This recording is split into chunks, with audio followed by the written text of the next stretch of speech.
Olá, pessoal. Esse é o Tá na Mesa, um podcast diferente, um podcast que a gente, além de saber o que os profissionais que estão vindo aqui falam para a gente fazer, a gente também quer saber o que eles fazem para o seu autocuidado, né? Na sua vida pessoal aí. Hoje a gente tem o prazer aqui de estar com a gente, quem está na mesa com a gente aqui hoje é o João Motarelli. Valeu, Léo. Obrigado pelo convite. João é um cara que eu admiro muito, respeito, sigo e já falei de você aqui em 3 episódios. Pra você ver. Se futucar lá, você vai ver em 3 episódios que eu falei seu nome aqui em algum momento, por algum motivo lá. João, no programa normalmente eu começava fazendo pedindo para contar uma história com comida e tudo mais. Eu acho legal e tal, mas que tem tanto assunto que eu vou pular essa parte, tudo bem? Bora. Então, mas tem uma parte que é boa, que é talvez até importante a gente colocar, claro. Que é se tem alguma começando já assim, se tem alguma fake news, alguma história dessas que rodam aí pela internet e que de repente você até se corrói aí por dentro e é bom você colocar para ver se tira menos uma na vida das pessoas que assistirem aí o programa. Total. Acho que em relação principalmente ao mindfulness, né, o que eu acompanho, as pessoas acreditam muito que meditação é esvaziar a mente, né? Eu acho que isso para mim, me corrói porque tira a oportunidade das pessoas de fato entenderem o que é de fato meditação, né? A gente tem muitas concepções de fato erradas sobre meditação, né? Uma delas é esvaziar a mente, outras é de que a gente precisa ter tempo. E aí, quando a gente simplesmente para observar como a nossa mente funciona, só observar, só ver o que está rolando na nossa cabeça, a gente acha isso estranho, a gente acha que isso é holístico, a gente acha que isso é religioso.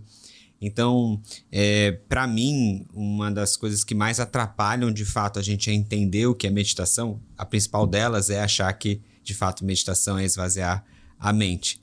Porque, de fato, a meditação ela só quer que a gente observe a nossa mente como ela funciona, né? Esse é o primeiro passo da prática do mindfulness, sem julgar, sem reagir a isso, que é conhecer a natureza da nossa mente. E quando a gente acredita que isso é esvaziar a cabeça, e aí a gente fecha o olho e vê que a nossa cabeça está pensando um monte, a gente fala, esse negócio não é para mim. Putz, acontece. Mais uma pessoa perdeu a oportunidade de se beneficiar da prática. Esse bobear criou aquele bloqueio de que nunca mais vou fazer. Isso sou muito agitada para meditar, isso não é para mim. E você sabe que eu já fiz yoga bastante, já fiz até a formação, né? E nem com a formação, ninguém nunca tinha me passado isso também. E eu sou um TDAH clássicozão mesmo e tal, então a minha mente nunca esvazia, né, cara? E aí foi na pós-graduação, na sua aula, que a ficha caiu e mudou, e dali pra frente mudou tudo na minha vida. Porque foi a primeira pessoa que falou a seguinte palavra, tudo bem. Ninguém nunca tinha falado e tudo bem. E aí virou uma frase que eu falo muito para pacientes meus, né? Que elas falam, esse Nutri só fala tudo bem. Nutri, você vai brigar comigo, comi um bolo. Eu falo, tudo bem. Né? Mas quando você estava fazendo uma prática durante a aula e falou assim, se entrar um pensamento, tudo bem. Você só, né? Entende? Deixa sair. E fez toda a diferença para mim, cara. Dali para frente que foi que eu realmente comecei a viver bem melhor. Eu já tinha meditado zilhões de outras vezes, mas não tinha... mudou muito, sabe? Foi outro patamar, mudou as coisas a partir disso, realmente. Então, essa colocação de tudo bem, de cara, você não vai esvaziar a mente e tal. Acho que deve ter sido isso até que eu devo ter falado em algum dos programas aqui também. Contei a história da minha filha, quando eu ia pequenininha mesmo. Às vezes entrava no final do pranayama lá, e aí ela ficava falando 2 coisas. Quando pediam para esvaziar a mente, ela olhava para mim ou falava em voz alta, falando tipo, pai, não consigo. Tá pedindo isso muito. Que eles estão pedindo, E a galera ria e tal. E a outra coisa é quando pediam, agora imagina uma casa no campo com uma árvore. Ela já olhava também e falava, pai, eu não consigo imaginar essa casa, essa árvore e tal. Só que, 3, 4 anos falando isso. Olha só. A galera ria pra caramba. E é naturalizar, né, Léo, que a gente pensa, que a cabeça foi feita para pensar, é muito importante para a gente não brigar com esse funcionamento, né? Essa briga interna, essa luta interna, ela acaba gerando mais ruído ou mais estresse, ou mais ansiedade. E aí uma pessoa que já é naturalmente muito agitada, e geralmente quando a gente é agitado, a gente procura sair desse lugar de agitação com comportamentos, né? A comida entra muito nesse lugar, né? Você, em relação ao TDAH, deve ter muitos exemplos de como muitas vezes a cabeça foge e a gente está ali, muitas vezes procrastinando, passando o tempo, procurando uma distração, né? Então, a mente, literalmente, ela vai aprendendo esses caminhos de fuga e esses comportamentos que vão trazer um alívio imediato. E aí, quando você entra em contato com a mente e aí começa a brigar com isso traz desconforto, a mente que já aprendeu a fugir do desconforto vai só querer fugir. Aí, então, a gente precisa naturalizar essa fuga da mente ou esse funcionamento da própria mente para a gente ir naturalizando essa capacidade de tá tudo bem com o nosso próprio desconforto, né? E aí a gente vai conseguindo tolerar isso de uma outra forma. E naturalizar, né? A gente tem uma sociedade, né, Léo, se a gente for pensar, que quer que a gente produza o tempo todo, né?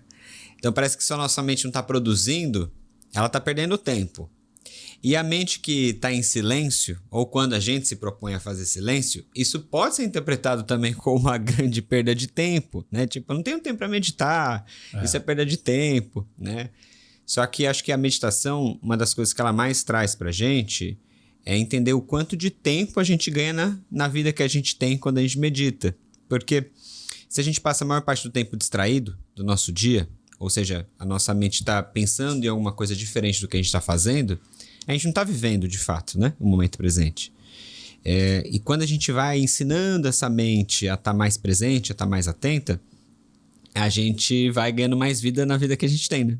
A gente vai ganhando presença, né?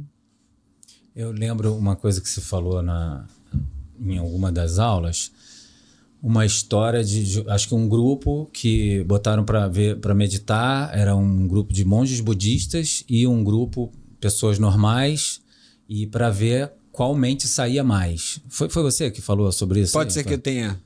E aí, todo mundo aí se perguntando, né? Tipo, quem você acha que qual mente saiu mais durante a prática de meditação? E aí todo mundo fala, é lógico que somos nós, os pobres mortais aqui. E aí não, na verdade, os monges budistas do Tibete, literalmente a cabeça deles foi a que mais saiu. E aí era meio que para mostrar isso, né, cara? Que faz parte. Ela sai, volta, distrai. A gente não deixa de pensar, né? Eu falo que a gente só deixa de pensar ou esvaziar a mente em um momento da nossa vida, que é um momento que a gente não quer estar, né? É quando a gente morre, literalmente. Aí a cabeça fica literalmente vazia.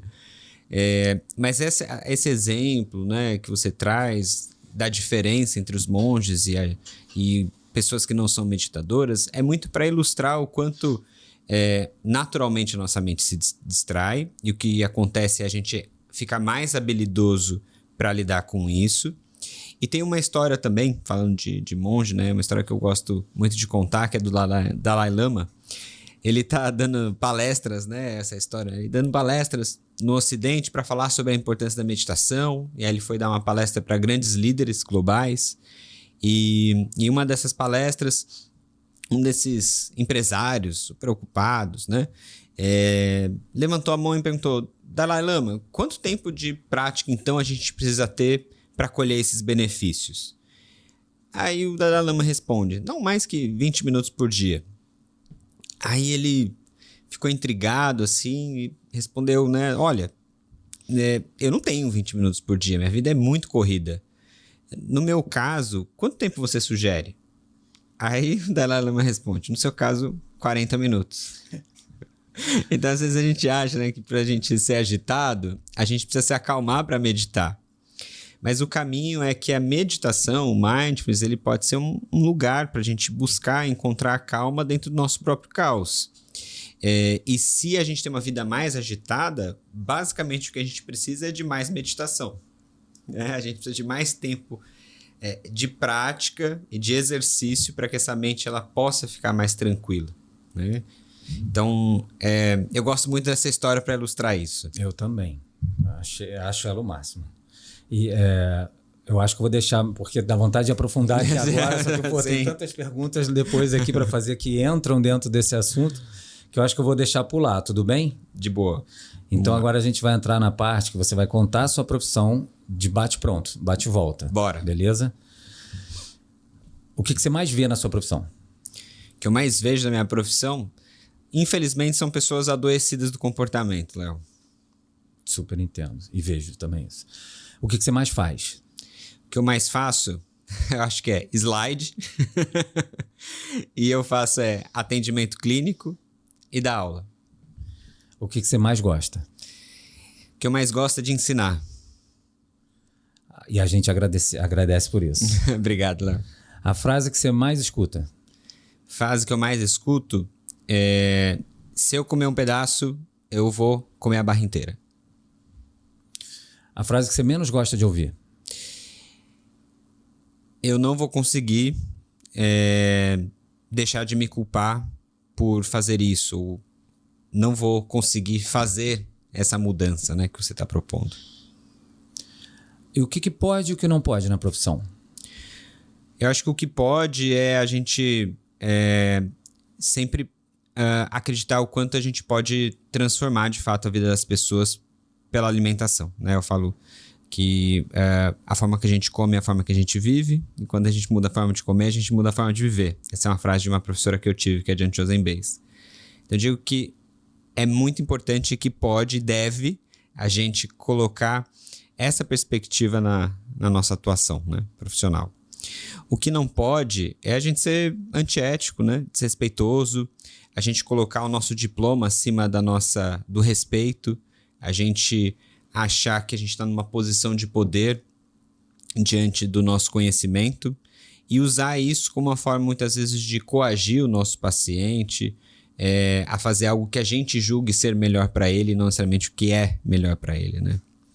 Acho que isso é uma grande diferença da área que eu aprendi, foi na comportamental mesmo, para a nutrição como ela é tradicional. Perfeito. A sua maior dificuldade? Minha maior dificuldade, Léo, minha maior dificuldade talvez seja gerenciamento de tempo mesmo. A gente quer fazer tudo e às vezes eu falo por mim, né? Às vezes eu tenho dificuldade de priorizar as atividades, né? Por querer fazer tudo, dizer sim para tudo, né? Acho que talvez essa seja a minha maior dificuldade. E se você for colocar a sua profissão em uma palavra, qual que seria? A primeira que me veio, Léo, é amor. Tenho muito amor pela minha profissão, pelo que eu faço. É para ser a primeira mesmo. É para ser. Que bom que é isso, né? Você entende que é para ser ela mesmo. Quer voltar em alguma para explicar? Cara, acho que não. Acho que tudo bem? De boa, Tranquilo. Então, vamos já para a terceira parte, que é contar a sua vida pessoal. Agora, isso é muito boa para quem são seus fãs, seus seguidores, porque é isso, né? Muitas vezes a gente fala A, B, C e tem muita gente curiosa. Mas será que ele faz isso mesmo? Será mesmo? Então, a gente começa perguntando se você, como um nutricionista, existe uma exigência em cima disso, se você sabe cozinhar. Putz, cara, sei. Sabe? Sei. E a Vanessa tá aqui comigo e ela pode confirmar essa informação. E eu ganhei pela barriga ainda, né? Então já falo, você ganhou pela barriga porque cozinha direito. Com certeza. Não é um ovo mexido, né? Um sanduíche. Não, isso, eu vou contar essa história, então. No primeiro date, né? A gente foi no mercado e aí eu fiz um risoto de camarão. Pô, começou bem. Cara, ele não jogou, ele foi esperto aí. Já meti um risoto já, Léo, que era pra, assim, entendeu? Fisgar mesmo. E deu certo. Que bom. E o que você mais faz? Em termos de culinária, de cozinha? Isso. Léo, muito comida do dia a dia. Eu sou um cara que gosta muito de criatividade, assim, na cozinha. Então, às vezes no nosso dia a dia ali, a Vanessa ela só deixa ali. Fala assim, hoje separei esses 2 vegetais aqui, uma abobrinha e uma cenoura. Cara... Vai lá, MacGyver. Vai lá, lute. E aí eu gosto disso porque eu parto ali de uma inspiração, de uma criação, gosto de testar, de experimentar. Minha mãe sempre me incentivou muito a cozinhar, assim, as reuniões são sempre em volta da cozinha. Isso faz uma diferença enorme, né? Muito, cara, sim. As esposas agradecem, as mulheres agradecem. Nossa, muito. E assim, tem alguns pratos que eu sou bom mesmo em fazer. Acho que o prato que eu mais gosto de fazer e que as pessoas mais gostam que eu faço é ceviche, Léo, acredita? Eu faço Tem que ter uma ceviche. faquinha ninja pra isso, né? Tem que ter a pedra ali, a fiação, tem um ritual, mas é um dos pratos que eu mais... E eu faço os dois tipos, tanto o ceviche de peixe quanto o ceviche vegano, cara, de frutas. De frutas. E dá muito certo. E dá trabalho? Ou o risoto dá muito mais trabalho? Cara, o risoto dá mais trabalho, sim, pra mim. O risoto você tem que ficar ali mexendo mesmo, ali você tem um gasto de uma energia que você tem que ficar né, manual, assim. O ceviche eu acho que depois de... Né, como tudo na vida, embalo. depois que a gente vai fazendo, a gente vai otimizando ali os processos. Mas eu gosto mesmo de cozinhar. E então, você deve ter uma cozinha maneira, tipo... Tem espaço nela, tem panelas bacanas, como é que é isso? Porque Cara, eu sou, você vê eu sou desses daqui. Eu já fiz um post que é tipo ostentação pra mim, é aquele cara com a conjunto inteiro da panela da Polishop. Eu tenho 3, cara. E ela é boa mesmo. Alô, Polishop, se quiser mandar um kit aqui pra... Cara, na verdade eu tive um problema com eles muito sério na época da pandemia, né? Porque... Eles não trocaram para mim. Eu tenho uma panela de fazer leite vegetal deles, Sei. a Vegan Machine. E eu não usava. Na verdade, eu comprei e nunca tinha usado. E aí, na hora da pandemia do lockdown, na semana do lockdown, falou, quarta-feira fecha tudo. Sei lá, aí segunda-feira eu fui na loja e falei, cara, eu tenho essa máquina aqui, olha só, ela tá na caixa. Nunca usei. Então, a minha irmã tem uma panela digital de vocês, que a minha irmã também gosta da Polishop. Aí a minha irmã tem uma panela digital que ela fala que faz tudo. E, cara, eu moro sozinho, pandemia, a gente não sabe o que vai dar, quanto tempo vai dar, isso aqui, a gente não sabe a merda. Enfim, eu preciso dessa panela. Então, eu queria devolver essa daqui e botar um pouquinho, que era mais, sei lá, R$150 e pegava a panela. Alguma coisa a mais eu ia dar. E o cara, já passou do prazo de troca. Eu falei, irmão, tudo bem. Você vende ela aí, ela tá na caixa, eu vou comprar, vou gastar dinheiro contigo, a tua loja também vai fechar. Aí ele, mas já passou do prazo de troca. Eu falei, irmão, é humanidade, essa questão é humanitária, é diferente. Moro sozinho, eu preciso cozinhar alguma coisa, cara, que não sei o que. O cara não trocou, cara. Putz. Não aceitou. Aí eu fiquei muito puto, cara. Dali eu falei, pô, eu tenho que falar com o Polinário isso aí, pra esse gerente aí, porque eu não vou jogar a culpa lá nele, mas aquilo dali tirou o meu prazer de comprar coisas da lá. Polishop. Agora eu vou procurar outras panelas. A nossa frigideira da Polishop, cara, assim. Ela é boa demais mesmo, cara. Ela não agarra nada. A minha mulher gosta de jogar no ovo, ela gosta de manteiga, ela gosta de fazer mesmo assim, eu vou jogar um azeite ou uma manteiga. Eu falo, então tá, né? Fazer o quê? Mas eu faço sem nada, nunca agarra nada. Eu adoro isso, cara. Nossa, não, pra quem gosta de cozinhar, isso é o paraíso mesmo. Sem contar que tu viu aquele filme do Teflon?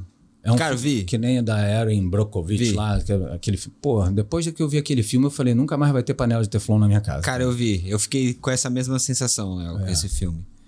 Eu mudei já, foi partindo para cerâmica mesmo, ou inox, ou vidro. Eu falei, não, mas Teflon pode ser. Essa aqui é a melhor Teflon de... Agora tem um novo Teflon aí, não sei o que. Eu falei, cara, deve estar tudo a mesma coisa, cara. Tá ferrando a vida de todo mundo na cidade, lá da fábrica, tá ferrando a nossa vida aqui. Eu falei, não quero mais não. Eu fiquei aterrorizado também com esse filme. E eu sou desses, cara, eu não sou muito da cozinha, não, mas eu tenho todos os aparelhos, cara. Eu tenho aparelho de tudo, cara, pra tudo, de cozinha. Eu tenho todos os eu não sei se eu conheço alguém que tem mais eletrodoméstico que eu. Eu tenho pra tudo mesmo. Eu gosto. Do café, do leite. Cara, mas tem algumas coisas. Minha mulher me zoa quando vai algum amigo fala isso ou vai lá em casa, porque, por exemplo, tem uma máquina de fazer pão e ela fala, pergunta se o Léo já usou a máquina. Que nem você nunca usou? Nunca usei, acho que já tá fazendo um ano. Pô, tá fazendo aniversário. Aí depois de um tempão, alguns meses, ela, pô, tu não vai usar, eu comprei todos os ingredientes. Mas ficou lá e tá lá. Mas a máquina tá lá, né? Vai chegar a hora. Eu tô esperando uma cozinha melhor, uma cozinha instagramável, que aí eu vou ter mais prazer de cozinhar. Vamos lá. João, você faz dieta? Cara, eu não faço... No pé da letra do que a galera entende de dieta, né? Não faço dieta, assim. A gente tem uma alimentação bem equilibrada, assim, porque a gente gosta mesmo. Acho que foi algo que foi sendo moldado, assim, ao longo do tempo mesmo. Eu já fiz muita dieta, assim, mesmo, porque eu quis fazer nutrição para ser fisiculturista, essa era real, assim, né? Como muitos, né? Como a maioria. Como a maioria. A nutrição esportiva, assim, comecei a fazer, e eu fazia muita dieta, e fazia umas dietas super rígidas, assim, então a adolescência eu fiz bastante dieta. E aí depois de tudo, assim, de todos os aprendizados que a gente tem ao longo da vida, com comportamento, com mindful eating, hoje a gente, acho que por essa influência dos pais também, né? Minha mãe sempre gostou de comer muita verdura, muita fruta, isso sempre teve muito em casa. Então foi fácil gostar de comer esses alimentos, né? Então não faço dieta ao pé da letra, mas, cara, a gente come salada quase todos os dias, a gente come verdura, legumes, assim, quase todas as refeições. A gente vai toda semana no mercado, faz hortifruti. Então a gente tem uma boa alimentação, a gente come com uma frequência muito boa ao longo do dia, porque eu trabalho principalmente home office, né? Os atendimentos são todos online, as aulas são online. Então a gente tem uma boa dieta, mas no sentido, né, de ter uma boa alimentação, mas não pratico a dieta ali, né? Uhum. Não é regime, que a dieta, na verdade, é tipo o regime, boa, né? E Boa. você pratica, você tem a sua dieta. Dieta vem do latim ou grego, né? Que é Estilo de vida, boa, boa. Esse é o seu. Então, fala pra gente como é que é mais ou menos a sua alimentação. Tipo assim, você acorda, quantas refeições você faz por dia, como é que elas são? Léo, cara, eu uma sou... luz pra galera. Eu sempre fui aquele famoso magro de ruim, né? Então, sempre fui aquele que, cara, come muito e pra onde vai essa comida, assim? Então, eu preciso de bastante comida ao longo do dia. Só que, cara, paralelamente a isso, eu sou uma pessoa bem inapetente. Meu apetite não é alto.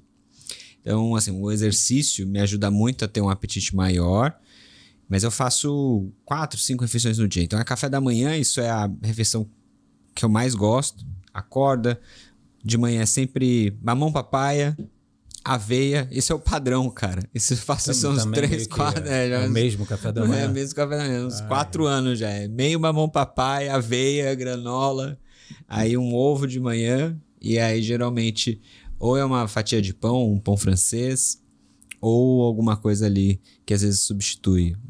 Raramente um bolo, mas geralmente é pão mesmo, que é no café da manhã. Aí tem o lanche da manhã, aí no dia a dia, cara, o whey é uma coisa muito prática que eu uso, bebida vegetal.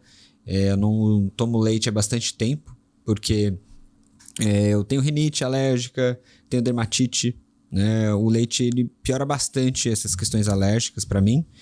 Então, excluir esses alimentos faz bastante tempo, assim. É a única coisa que eu já excluí de alguém na vida é o leite. É o leite. Quando são pacientes assim. Que tem esses sintomas, né?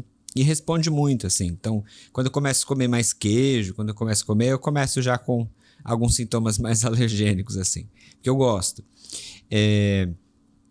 Então, shake de whey, eu uso bastante proteína vegetal, né? Whey vegetal, né? Então, proteína vegetal, bebida de aveia, leite de aveia, leite de caju com fruta, aveia. Então, faço um shake mesmo. Então, pra mim, refeição líquida funciona muito bem, cara. Eu também. Sempre foi assim. Continua sendo.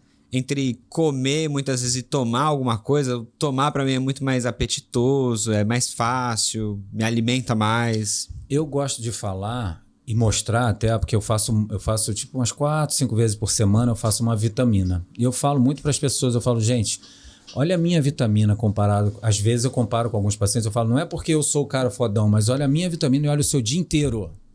A vantagem da vitamina eu prefiro até do que jogar num bowl as frutas e tal, porque eu jogo, na minha vitamina eu sempre jogo couve e brócolis. Você coloca brócolis? Nunca coloquei comigo. Eu falo isso aqui já porque eu faço com todo mundo. De vez em quando, eu não costumo postar muito, mas às vezes nos stories eu falando, mostrando, falando para as pessoas e às vezes eu falo, eu provo que ela é gostosa. Tipo, lá no Vasco, por exemplo, e eu gosto de estar tudo à mostra, eu não gosto de fazer escondido, mas às vezes é vantajoso. Porque quando as pessoas vê que eu tô fazendo, todo mundo faz aquela cara, meu Deus, eu não vou tomar isso, pelo amor de Deus, eu falo, depois você fala, lá no Vasco eu meio que tipo, aqui eu tô mandando, porra, todo mundo tem que tomar. Por quê? No final eu falei, agora fala a verdade, tá boa ou tá ruim? E aí todo mundo gostou. Algumas gostaram bastante, porque é isso. Depende, eu falo, gente, não é uma vitamina de brócolis ou de couve. É uma vitamina que tem brócolis e tem couve. Sim. E aí eu adoro vitamina, porque eu sempre gostei. Eu lembro que naquela novela antiga Top Model, tinha um Saldanha, que era o Evandro Mesquita, que fazia vitamina pra caraca. Eu falava que eu era que nem ele, que eu já era desde moleque, cara. Eu parei de comer carne vermelha com 12 anos. Eu fazia muita vitamina já desde aquela época. E aí eu falo, a vantagem de vitamina é porque você pode jogar uma série de coisas. Eu jogo gengibre em pó. Se eu tivesse numa refeição normal do meu café da manhã... Não comeria, né? Não teria talvez o gengibre em pó, não teria a chia, não teria uma série de coisas que eu falo, na minha vitamina tem. Então é uma super vitamina mesmo, que eu falo... Você não precisa fazer que nem eu todo dia, mas, cara, é uma mega vantagem para você incluir alguns alimentos que de repente você não consome, tipo brócolis e a couve, ou aumentar o consumo, né? Que aí eu deixo congelado, todos dois. Eu já joguei outras coisas também, cara, que eu jogo, couve-flor também fica maneiro. Já fez vários testes. Vários. Lá no Vasco eu fiz com couve-flor, brócolis, couve e cenoura. Eu acho que tinha até batata, cara.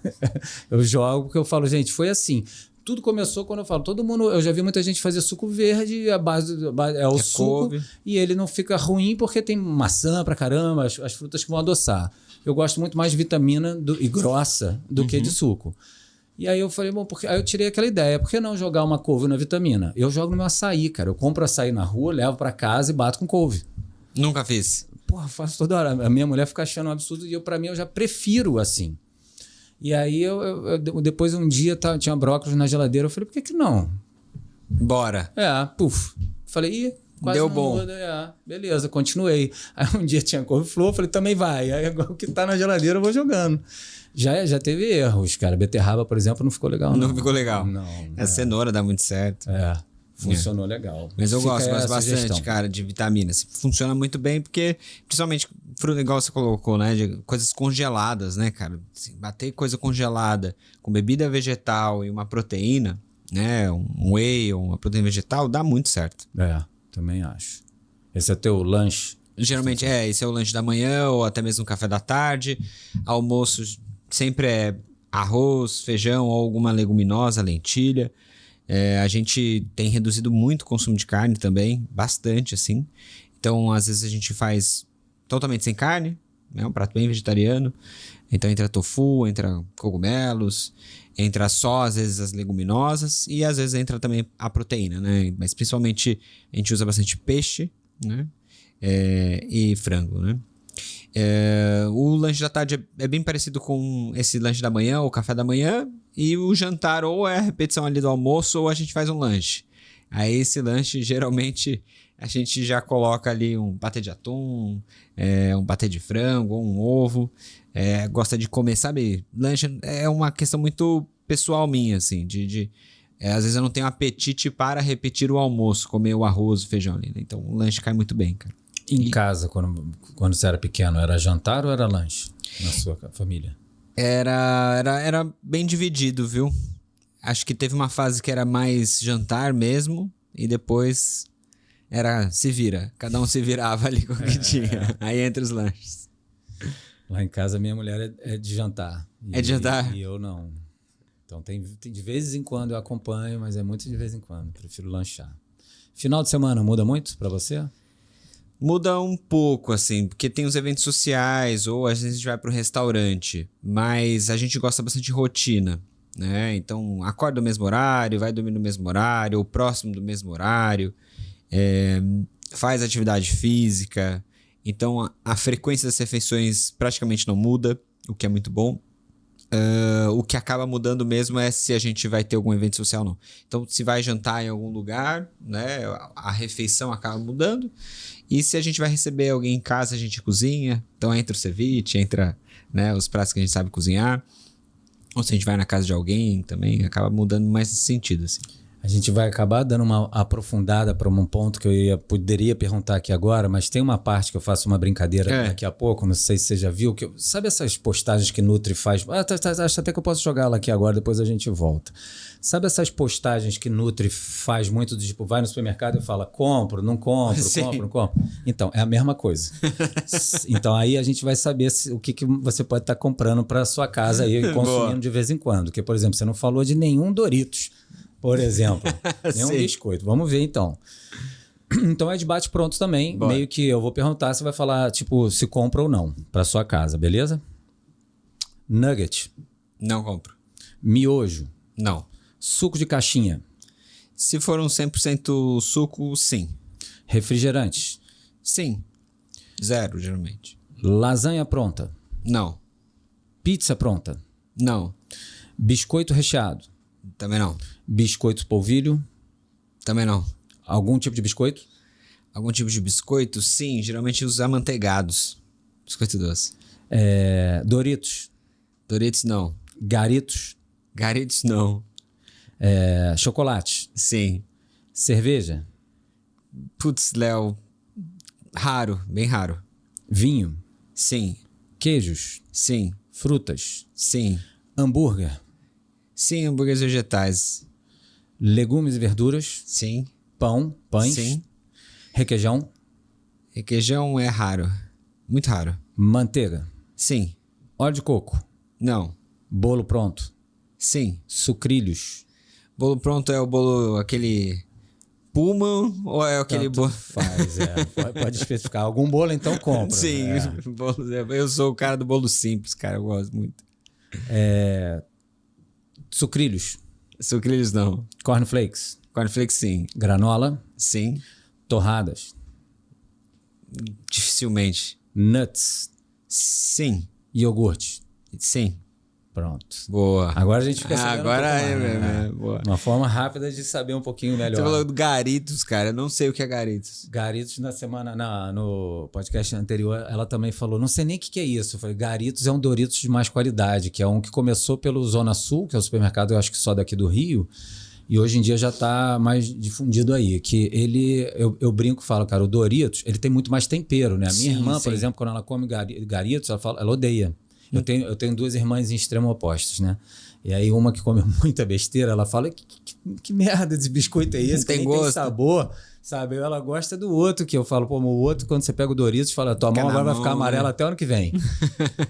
Mas agora que você praga. tá falando disso, quando eu, por exemplo, faço ceviche, eu gosto de colocar essas... É uma tortilha, É uma tortilha de milho, na verdade. Então, Tem um Tex-Mex, assim.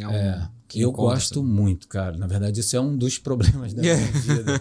Porque às vezes eu chego final de semana em casa à noite, chego da casa de alguém, de evento, não sei o quê, e a minha mulher fala, pô, vamos dormir. Eu falo, não, peraí, vamos ver um pouquinho de televisão. E eu pego um Garitos.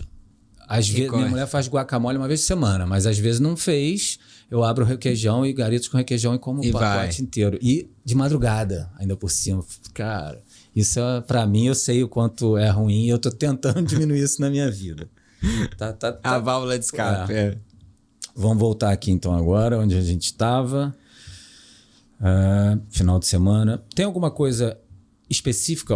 Porque eu vou até colocar antes, eu costumo falar depois, mas até para o corte fica melhor terminar com a pergunta direto. As pessoas, às vezes, para o seu autocuidado, tem gente que dá atenção ao sono, né? A higiene do sono, tem gente que medita, terapia, malha, né? Academia e tudo mais, atividade física, uma vida social mais ativa, raspagem de língua, contato com natureza, enfim, são várias as possibilidades para um autocuidado. Tem alguma coisa específica que você faz para o seu autocuidado? Léo, acho que é principalmente o exercício físico e a meditação, né? São as principais coisas que eu faço. Das outras coisas que você pontuou, se a gente fosse considerar, exercício físico, a meditação, a rotina de sono, né? Isso é bem rígido, porque eu trato insônia, né, Léo, há bastante tempo. Então, cara, é um aprendizado, assim, isso começou com a pandemia. Eu acho que eu já tinha insônia antes, já tinha problema com sono antes, mas se agravou durante a pandemia. E aí, cara, uma sequência de fatores, assim, né? Foram medicações para o sono, fiz o CPAP, fiz cirurgia. Pô, então... E até chegar hoje, como tá, que melhorou demais, né? Então, acho que faz muito tempo que eu entendi que, assim, sono tem que ter regularidade, dormir sempre próximo do mesmo horário, no mesmo horário. É a base pro tratamento, né? Exatamente, assim. E eu tive que aprender isso da pior forma, né? Que foi desenvolvendo o quadro de insônia. E aí, depois que você começa a dormir mal, cara, você começa a querer fazer de tudo pra melhorar. Rola um certo desespero, né, cara? Você fica estressado, muda seu apetite, muda sua rotina de vida, você muda completamente, você é outra pessoa, né?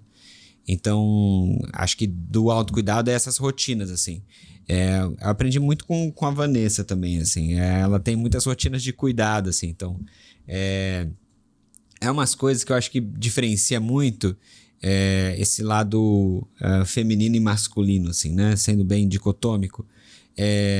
Da gente como homem, assim, por exemplo, não... Homem hétero, assim, né? Não aprender rotinas de cuidado, de passar creme, de passar um protetor solar, sabe aquele negócio assim? Então, acho que tudo isso a gente vai aprendendo, assim, são rotinas de cuidado. Então, rotina de cuidado antes de dormir, quando acorda, tudo isso acho que são rotinas que fazem parte, assim, do dia a dia, além, né, dessas atividades. A própria alimentação também. Própria alimentação, total. E você acha que essa questão de insônia entrou conforme você tratava as pessoas? Por exemplo, se você não estivesse tratando insônia nas pessoas, esse assunto não ia ficar em pauta tanto e de repente, opa, não ia acontecer para você. Você acha?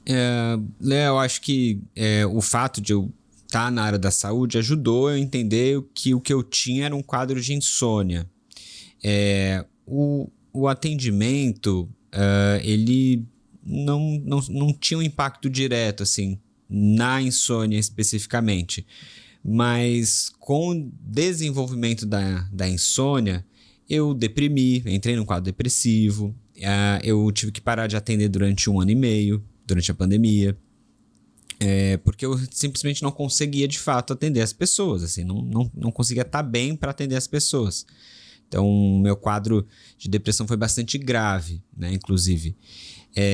E uma coisa está muito conectada na outra, né? Tem algumas pessoas que deprimem e aí desenvolvem insônia. Tem outras pessoas que têm insônia e a insônia leva ao quadro depressivo, né? Então, eu sinto que é mais nesse sentido, assim, de que eu tive que deixar de atender muito por ter que respeitar um momento que eu precisava ali de cuidado, né? Eu consegui manter outras atividades de ensino, mas especificamente... Eu acho que eu fiz o seu curso durante a pandemia. Foi durante a pandemia. Né? Putz, verdade, Léo. Foi durante a pandemia. Foi a primeira vez na vida que eu fiz a questão de perceber a minha fome e saciedade, de verdade. Que você descobriu? Durante a pandemia. Por isso que eu lembro. Que eu lembro que eu fazia as refeições, você tinha pedido para fazer o seguinte: quando chegar em mais ou menos 80% do prato, aí você para. E percebe se já está saciado ou não. E eu não lembro, mas eu acho que eu devo ter falado isso. Que eu falei, João, eu percebi em quase todas as vezes que eu podia parar ali, mas eu não parei. Eu não paro, cara. Eu como muito. Eu sou um monstrinho comendo. Mas eu percebia que eu podia parar. Eu falava, eu posso parar aqui de boa. Só que eu também falava para mim mesmo, mas não tem problema também eu continuar. Eu falava, então eu continuava. Porque para mim isso não era e não é um problema. Se fosse, aí eu ia parar. Entendeu? É porque eu não via como um problema. Não era um problema. Sim, minha saúde está meu peso, minha saúde está tudo ok, então fala tudo bem. E esse é o poder do autoconhecimento, né, Léo, Carlos? Quando a gente começa a entender como a gente funciona, a gente fica mais capaz de tomar as melhores decisões pra gente, assim, né? Mas foi curioso você lembrar que foi nessa época, porque, por exemplo, eu conseguia dar aula. Essas aulas eu conseguia dar, mas atender eu não conseguia, né? E é isso, acho que foi muito dessa relação, assim, entender como os atendimentos impactavam ali naquele momento, né, no meu quadro de saúde mental. E foi bom no sentido de conseguir ter respeitado esse momento, assim, sabe? Também imagino que sim. Eu ia falar alguma coisa sobre isso, sobre o sono, mas agora esqueci. Não tem problema não. Eu acho que eu também comecei não é que eu não tenho problema mesmo e tal, mas eu comecei a titubear um pouquinho, porque também trato, e aí comecei a sentir um pouco mais o peso e algumas coisas assim. Então, de vez em quando, eu tenho ali uma melatonina para usar de recurso. Eu faço uma tinturazinha que eu faço para os pacientes, eu tenho para mim para usar de SOS também. Se eu perceber que, meu cortisol deve estar elevado, devo estar com um pouco GABA, não sei o quê. É uma tintura que, na verdade, são ervas, né? É um chazinho. Então, quando eu percebo isso, aí eu tomo as minhas 10 gotinhas ali dessa tintura, que é boa, bonita e barata. Aí, se tiver mais forte, eu tomo a melatonina, mas dose bem baixa, nada comparado que a galera acha que tem que tomar muito, né?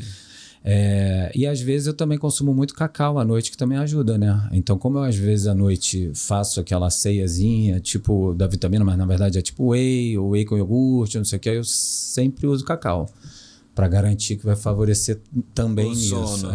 É engraçado isso, Léo, assim, porque, cara, é muito louco, assim, né? Com o meu quadro de insônia, eu testei tudo, né? Assim. Quase tudo. Eu testei chá de melissa, passiflora, mulungu, os fitoterápicos que a gente tem disponíveis de farmácia, né? Testei as tinturas, né? Valeriana, mulungu, né? Cara, eu não respondo. Simplesmente não sou responsivo a esse tipo de substância, né? Mas você tomou tipo de barriga vazia também? Também. Eu fiz realmente tudo, assim, cara. Porque o que eu aprendi com o uso das medicações é de fazer testes espaçados entre qualquer mudança que eu ia fazer. Então, qualquer mudança que eu ia fazer, eu fazia aquilo por uma semana, 15 dias, e aí eu entendia se eu ia continuar ou não com aquilo, assim. Para quem faz uso de medicação psiquiátrica sabe que isso é essencial, assim. Porque você começa a mexer demais, você não sabe de onde vem a mudança, de onde está vindo o efeito, né? Então, eu realmente fiz isso. E eu acho que a partir dali comecei a entender que, de fato, tem pessoas que respondem muito bem a esse tipo de substância, esse tipo de indicação fitoterápica, mas tem casos que realmente tem outros perfis, assim, que tem alterações genéticas, né, que acabam não possibilitando o efeito esperado daquele... Como qualquer medicação também, né? A medicação nunca influencia da mesma forma para todas as pessoas, assim. E foi uma descoberta, na verdade, né, cara? Eu testei CBD, né? Que também não respondeu também, não foi responsivo pro sono, pelo menos para mim, né? Então fiz muito teste, cara, para descobrir. E praticava mindfulness, hein? Praticava mindfulness, exatamente. Ficou pesado, hein? E momentos de comer emocional, tem? Tenho, Léo. Cara, eu gosto de chocolate. Acho que chocolate é o alimento que eu mais recorro emocionalmente na minha vida, assim. Durante a pandemia, eu tomava uma medicação que alterava o apetite. E aí, depois que eu tomava essa medicação, eu tinha uma sensação de fome infinita. E aí você me perguntasse, João, é fome física ou é fome emocional? Eu ia falar, não, é fome física isso aqui que eu tô sentindo. Não era. Eu sabia que não era, porque eu tinha acabado de comer, eu tinha acabado de jantar, né? Era o efeito da medicação. E o efeito da medicação me trazia aquela sensação de fome infinita. Então, durante a pandemia, eu tive bastante comer exagerado, assim. Então, comia bolacha recheada, comia salgadinho, comia...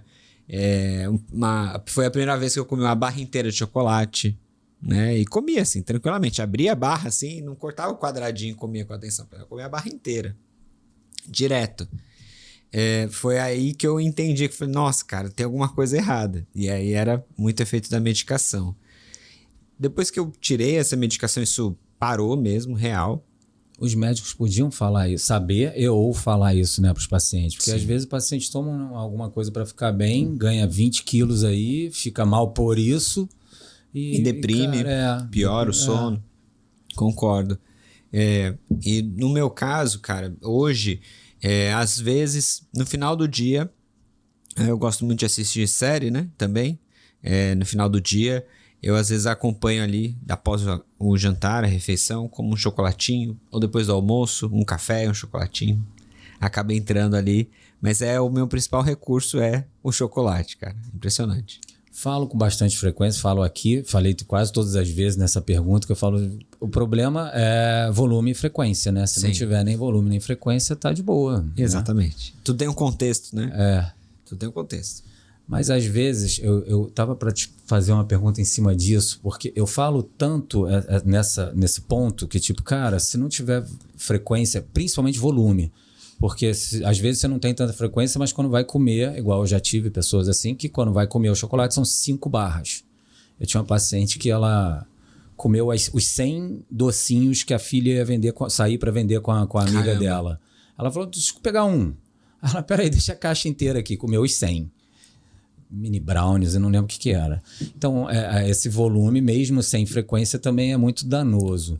Mas eu estava pensando, porque muita gente hoje teve mau entendimento quando a gente fala muito sobre peso, dessa necessidade ou não de baixar esse peso de corpo, a estética, não sei o quê, e dessa romantização do corpo gordo, digamos assim. Uhum. Que hoje em dia tem gente que está num embatezinho aí pela internet, aí gente que não soube entender ou não está sabendo passar um pouco dos dois e tal, enfim.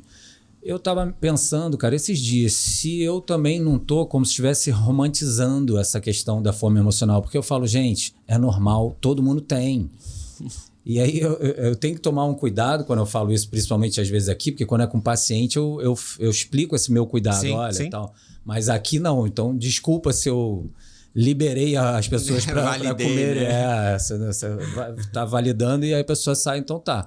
Porque nem todo mundo entende o que é o volume e a frequência, né? Sim, sim. Você acha que isso pode acontecer, do tipo, como se fosse validar e atrapalhar algumas pessoas falando assim? Léo, eu acho que assim, toda a informação que a pessoa assiste, né, ela deveria refletir antes de saber se aquilo se aplica ou não para ela. Mas eu acho que quase ninguém faz isso, né? Só que infelizmente a gente sabe que Não isso é o praticamente comum. não acontece.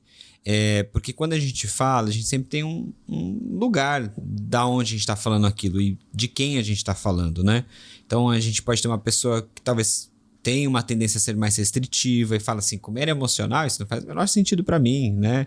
Como é que alguém, né, fica usando essa desculpa, né, de usar a comida conforme lidar com as emoções? Esse seria um perfil mais de uma pessoa mais, né, para bulimia, para anorexia. E vai ter pessoas que já vão talvez entender, isso aqui para mim não tem nenhum problema, né? Então, já que faz parte o comer emocional, acaba não entendendo que isso depende de um contexto. Então, quando você fala sobre intensidade e frequência, eu acho bem importante porque dá para a gente ter uma mensuração disso, né?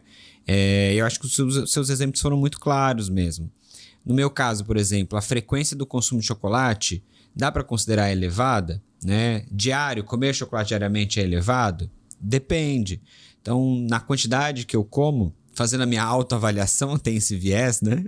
de me autoavaliar, mas comendo a quantidade que eu como, não julgo ser uma quantidade elevada, né? Porque não é todos os dias que eu como também. A quantidade é pequena, né? Chega a ser em torno de 10 a 15 gramas de chocolate quando come. Então a gente tem essa questão da frequência e do volume que eu acho que ajudam as pessoas a entender se de fato isso é elevado. Quando então que fica elevado? Quando ou a frequência fica elevada associada a um volume elevado, né? No caso de chocolate, isso vai depender de todo um contexto, claro, mas geralmente acima de 30 gramas pode trazer um certo prejuízo, né? Porque o chocolate geralmente ele também é rico em gordura, ele também pode ser rico em outros nutrientes, né? Calorias, por exemplo.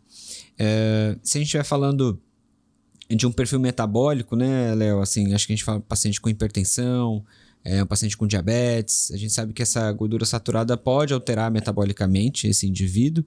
Então, precisa entender se de fato, dentro dessa alimentação, essa quantidade para essa pessoa é exagerada. Então, acho que tudo é contexto, né, Léo?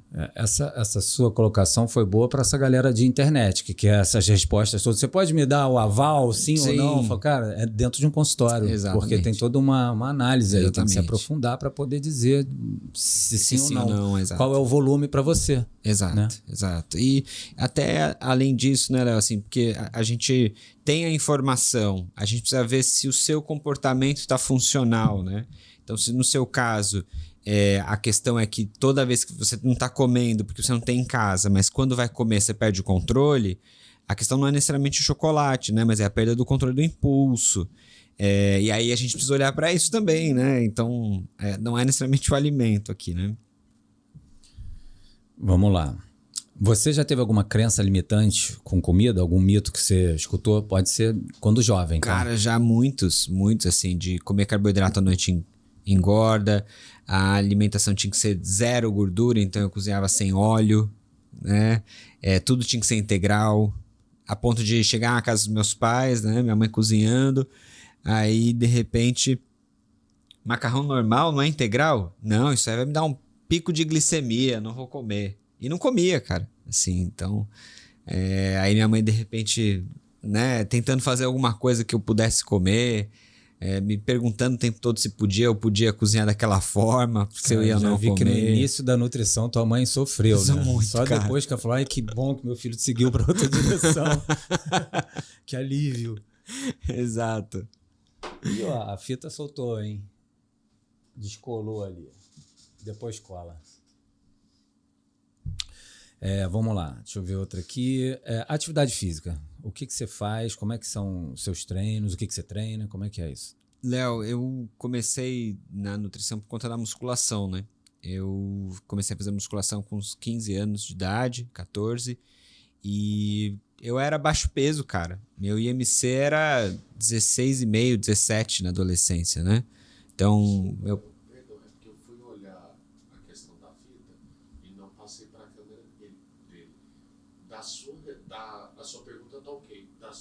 Iniciei a resposta de novo, foi um problema meu. Então, se você faz atividade física, como é que são os seus treinos, né? O que você treina, essas coisas. Eu comecei a fazer atividade física com 14, 15 anos, né? Por conta... Eu era baixo peso, então meu IMC era 16,5, 17. Eu tenho 1,69 m, 1,70 m. E eu tenho... Na época eu tinha 48 quilos, né? Sofria bullying? Quilos. Muito, cara. Né? A figura masculina é muito associada à força, né? E muscularidade, assim. Então, você não era visto como uma figura masculina, né? Quando você tem um baixo peso. Então, tinha uma visão as pessoas tinham uma visão muito frágil, assim. Então, eu era sempre o menor da turma, Joãozinho, assim, e tal. E aí, você começa a fazer musculação, o corpo mudou, assim, rápido, né? As pessoas começam a reparar, as pessoas começam a elogiar o que você está fazendo. Aí, de repente, as pessoas querem saber o que você toma, o que você come. Foi desse lugar que eu fui construindo essa ideia de que, né, eu ia me tornar nutricionista. Então, eu comecei ali na musculação e aí eu, de repente, estava muito interessado nesse universo. E naquela época que eu lembro quando eu cheguei com o primeiro pacote de suplemento em casa. Bomba. Não, bomba. Mas você ficar gripado, também tomar essas porcarias. Vou jogar isso fora. Ainda hoje, muitas mães, quando o filho chega com um pote de whey em casa e fala, isso é bomba. Isso é bomba. Isso é anabolizante. Já teve mãe falando pra mim isso. É verdade. Como que você passa isso pro meu filho? Mais de uma, cara. Algumas. Eu não duvido. Eu falei, você prefere Nescau, né? É lógico. Eu falei, perdoe, senhor, ela não sabe o que tá dizendo. Boa. A gente dá uma explicação e pronto, resolve isso. Exatamente. E aí, cara, eu cheguei a fazer educação física, né? E eu cheguei a atuar como personal trainer dentro de academia, de musculação. Então, eu acompanhando muito, assim, trabalho de fisiculturismo, tudo, assim, acho que o que eu mais pratiquei até hoje foi musculação. Então, hoje eu faço 3, 4 treinos na semana, é muito mais tranquilo. Mas já teve época de fazer 6 treinos na semana, 7 treinos na semana, treinar 2 vezes no dia, né? De ter rotinas assim bem insanas de musculação, muito nessa pira assim de... Se um paciente seu chega para você falando isso, eu tô fazendo 2 treinos por dia, 6 a 7 vezes por semana, 6 dias na semana ou 7, 2 treinos por dia, o que você fala? Assim, a gente precisa de pelo menos umas 8 sessões. Pelo menos, né? Pelo menos. Dá trabalho. Eu já tive um rapaz, cara, que ele... jovem, e aí a mãe falando comigo, ontem ele teve que faltar o treino de musculação porque foi sair com uma menina linda, não sei o quê, mas aí ele faltou o treino, então hoje ele foi e fez dobrado. Putz. Ele não gostou, porque aí eu fiz falas do tipo, não recuperou, e tipo, cara, você tava vivendo, você tava ali saindo com a menina, sabe, não sei o quê, você não perdeu, sabe, mas pra... Ansiedade. Eu não consegui mudar isso na cabeça dele. Ele tipo, esse maluco não gostou das minhas ele queria alguém que falasse, não, realmente, mesmo, você tinha que treinar. Ele queria alguém que validasse, de fato, a ideia dele ali. Mas é isso, faz parte, né? Acho nem que todo mundo tá pronto. Nem todo mundo tá pronto, E é a ansiedade falando ali, não é ele, né? É o medo de não conseguir ter tanto resultado, é o medo de perder o que conquistou. Mas é a ansiedade falando, né? Você não tá falando com ele necessariamente, né? Você tem alguma coisa que você come antes, ou durante, ou depois dos treinos específica? Antes do treino, cara, é a última refeição. Então, tem vezes que eu treino no horário do almoço, e aí meu lanche da manhã é meu pré-treino. Se eu treino de tarde, geralmente é o almoço, né? Então, se eu almocei e eu tô sentindo começando a sentir fome, é sempre uma fruta. E é a fruta mais disponível, assim. Então, é uma banana, uma maçã, come alguma coisa rapidinho, ou vou comendo a fruta para academia. É o que mais funciona para mim. Entendi. E suplemento? Toma algum suplemento? Tomo. Eu tomo. Tomava, pode ser que for. Eu faço alguns experimentos, né, Léo? Então, assim, o que eu tomo mais frequente é creatina. E tomo creatina há muito tempo, né? Ômega 3. Eu uso whey protein. Aí é sob demanda, né? Das refeições. Mas aí whey protein, né? Com esse parênteses de que muitas vezes eu uso a proteína vegetal, né? Eu uso B12, ácido fólico. Manipulado, né? E que eu falo dos testes, né? Então, eu tenho alguns traços de desatenção, né? Bem importantes, bem marcados, assim, né? Eu falo que eu cheguei a receber o diagnóstico de déficit de atenção, né? Mas como eu sei que o estado de humor, o próprio quadro de insônia impacta nisso, eu ainda tenho alguns vieses de realmente falar, não, sou TDAH. Mas isso é paradoxal, né? Eu falo, alguém que trabalha com atenção plena receber um diagnóstico de déficit de atenção é no mínimo curioso, né? Então eu testo essas suplementações, assim, de acetilcisteína, tem vezes que eu faço uso, ou cúrcuma. Eu vou fazendo esses testes para ver como que eu respondo a isso. Não é padrão, né? O que eu mais uso com frequência, assim, é creatina, a suplementação de proteína, ômega 3 e... me fugiu o outro. Ômega 3 e vitamina D. A vitamina D tá sempre... né? Tá ali. Eu ia falar que se você falar que usa outra marca aqui nesse programa, não pode não.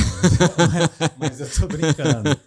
Gente, então eu aproveito essa hora aqui para falar de nossos patrocinadores, apoiadores, começando pela Vitafor, que deixa aqui os minis, né, os filhotinhos deles. Hoje, para a gente não perder muito tempo, não vou nem falar muito deles. Aqui tem o Sinfor, o Collagen Tech, mais Sinfor, Thermoplus, Glutamax e Isofor. Depois eu faço um post melhor deles ali, porque eu quero ganhar tempo aqui para tirar mais coisas do João. Vocês vão agradecer depois. Boa. Tá? Além da Vitafor como apoiador da gente aqui, a gente tem também a Academia Upper no Flamengo, que quem mora no Flamengo, quem passa pelo Flamengo conhece essa academia, Upper completa. Atrás da academia tem o CT de treinamento deles, já foi considerada o melhor centro de treinamento como o melhor técnico de MMA do mundo 2 vezes. Então é bem conceituada, tem ótimos atletas ali, principalmente para lutas, né? O foco ali é a luta, tem uns eventos bacanas.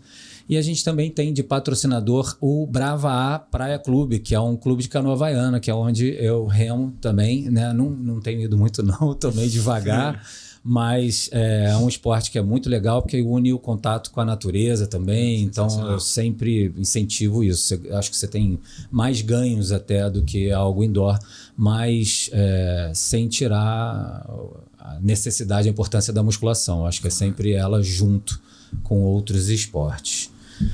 Beleza? Vamos continuar? Tem uma história curiosa com a Vitafor, Léo. Fala. Quando eu fazia o técnico em nutrição, eu fiz o técnico em nutrição antes de fazer nutrição, né?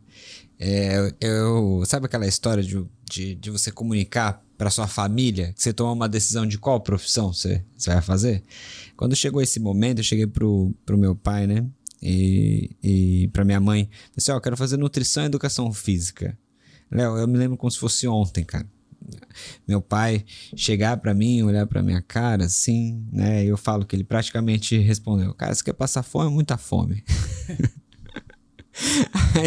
Era assim, né? Eles não sabiam, cara. Eles não sabiam o que o nutricionista fazia. Eles achavam que o nutricionista era um cozinheiro. Era um cozinheiro que entendia. Era alguém que ficava no restaurante. Era alguém que entendia de nutriente e cozinhava, entendeu?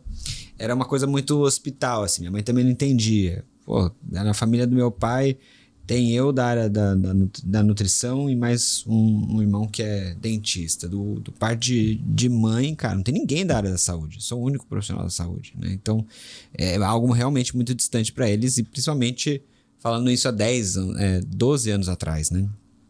Mais tempo, isso faz 14 anos atrás. E aí ele falou assim, então faz o seguinte, faz o técnico e aí se for isso mesmo que você quer, depois você vai para nutrição. E eu fiz o técnico de nutrição em Sorocaba. E aí que entra a Vitafor. A Vitafor tinha uma empresa, tinha uma fábrica, né, em Sorocaba. Não sei se ainda tem. E eu quase fiz estágio na Vitafor, né, como técnico de nutrição na época. Cheguei a conhecer a empresa. Na época era uma empresa que estava iniciando no ramo da suplementação, né? E essa é a minha breve história com a Vitafor, Léo.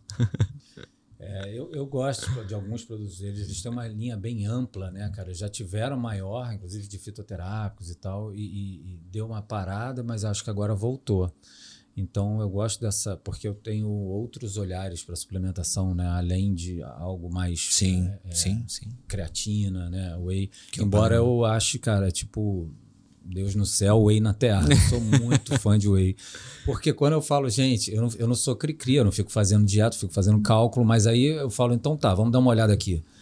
Se fosse fazer o cálculo, para você seria tipo 1,5 para 2 de proteína. Aí eu falo, deixa eu olhar então. Aí eu jogo ali, eu falo, cara, tá longe, mas tá longe disso, né? Para muita gente, para praticamente todos que eu atendo. Aí eu falo, e aí quando a pessoa começa a ver, mas o que eu vou fazer? Eu falei, o whey salva. O whey salva, que ele facilita muito. Prático, é muito prático, é fácil e ele garante bater essas necessidades, total.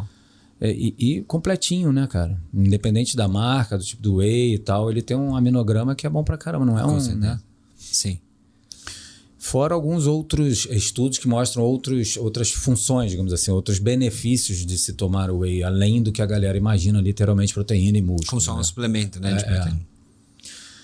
Vamos lá, agora para a sua parte mesmo, na sua área, as perguntas que eu incluí aqui, o que teve lá no Instagram. Às vezes a pessoa faz no Instagram, eu falo, você quer que fale seu nome? Tem gente que não faz questão nenhuma, então eu nem falo também. Eu falo, tudo bem. Porque o que a pessoa quer é a resposta. Eu acho que eu sou desses. Eu era também, o que eu quero ver é ele respondendo isso. Então, vamos começar com uma pergunta a mais clássica, que você deve ouvir, que é o que é Mindfulness e Mindful Eating? E como que se diferem? Boa. O Mindfulness e o Mindful Eating, eles se sobrepõem em vários momentos, né? Porque basicamente o Mindful Eating é o Mindfulness, só que a gente vai focar ele, né? Expandir ele para algumas frentes de atuação. Então, começando pelo Mindfulness, se a gente for pegar uma definição clássica, existem várias, né? E as definições são importantes porque elas trazem direcionamentos de como os mecanismos são propostos de atuação. Então, uma definição mais clássica e mais utilizada é do professor Jon Kabat-Zinn, que ele define Mindfulness como uma qualidade de atenção no qual a gente intencionalmente coloca no momento presente com uma atitude de aceitação e curiosidade. Eu gosto dessa definição porque ele traz essa caracterização de qualidade de atenção, né? É uma qualidade de atenção porque a gente precisa não só estar atento ao momento presente, mas fazer isso de uma forma em particular. Muitas vezes a gente vê mindfulness sendo usado como sinônimo de consciência. Isso para mim é um erro conceitual, muitas vezes por desconhecimento. A gente tem que ser mais consciente. Só que se a gente for olhar para a neurociência explica para a gente que a gente toma consciência das coisas também porque a gente sente medo ou porque a gente está ansioso. É igual a gente está aqui. Se a gente está aqui e de repente escuta um barulho muito forte, a gente vai direcionar a nossa atenção para isso e tomar consciência, né? Só que é o medo que está fazendo com que a gente tome consciência disso. Mindfulness é a gente intencionalmente, ou seja, de propósito, direcionar a nossa atenção para o momento presente. Esse de propósito é muito importante, porque é uma decisão da gente direcionar a nossa atenção ao invés da nossa atenção ser capturada, né, por algo. E essa qualidade de atenção que caracteriza que Mindfulness além de ser essa consciência do momento presente, é fazer isso de uma forma em particular, que é usando essas atitudes de aceitação, não julgamento, curiosidade, que, cara, são fundamentais para que a gente possa navegar no momento presente, né? Então a gente começou falando, por que a gente acha que Mindfulness é esvaziar a mente e aí quando a gente percebe pensamento a gente deixa de meditar? Porque a gente começa a se julgar, a gente começa a se criticar.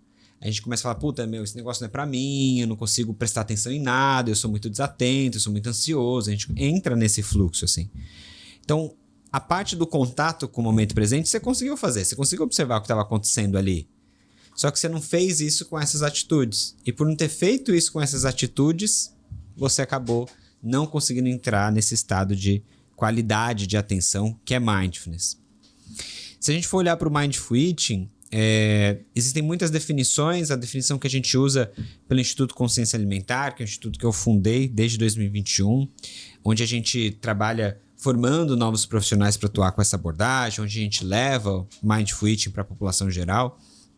A gente usa a definição de que Mindful Eating é uma qualidade de atenção no qual a gente está buscando se relacionar com o corpo e a comida, propositalmente a partir de um lugar de aceitação e autocompaixão. Então, basicamente, quando a gente fala de Mindful Eating, a gente está falando sobre a relação que a gente tem com a comida e o corpo, principalmente. Só que fazer isso de uma forma em particular, a partir do contato com o momento presente, com aceitação, com curiosidade e com gentileza. Se a gente for olhar para a nossa relação com a comida, basicamente o que a gente tem são pessoas que julgam o tempo todo o que comem, né? A própria culpa. A culpa é um julgamento sobre a comida. Eu comi chocolate, eu fiquei muito culpado porque eu não deveria ter comido chocolate. Mas por que você não deveria ter comido chocolate? Porque chocolate engorda, né? Para o chocolate te engordar, isso precisa de um contexto, né? Isso precisa de todo um metabolismo. Então a pessoa, ela na verdade está expressando uma ansiedade entre o comer chocolate e como isso pode impactar a forma física dela. Então esse julgamento que surge sobre a comida ou sobre o próprio corpo, ele impacta nas nossas escolhas alimentares e como a gente se relaciona com a gente mesmo. E impacta também na nossa habilidade e capacidade de mudança do comportamento. Quanto mais a gente se julga, quanto mais a gente se critica, menos a gente consegue mudar nossos comportamentos. A pessoa que mais procrastina, a pessoa que mais fica presa naquele limbo de mudança, é a pessoa que possivelmente ela está se sentindo muito insegura, né? É uma pessoa que se critica muito, ou é muito perfeccionista e por isso ela não consegue mudar, né? Então, se a gente fosse olhar resumidamente para isso, né? A gente consegue perceber que Mindful Eating nada mais é do que a prática de mindfulness voltada para o relacionamento com o corpo e a comida. Só que é isso, né? Não tem como desvencilhar essa relação do corpo e da comida da vida. É por isso que eu falo, né, essa frase dessa professora, que a forma que a gente come é a forma que a gente vive. Quando a gente muda a forma de comer, a gente muda a forma de viver. Quando as pessoas entenderem bem essa frase, pode até repetir, porque o negócio, se ela entender isso, acho que é uma virada de chave.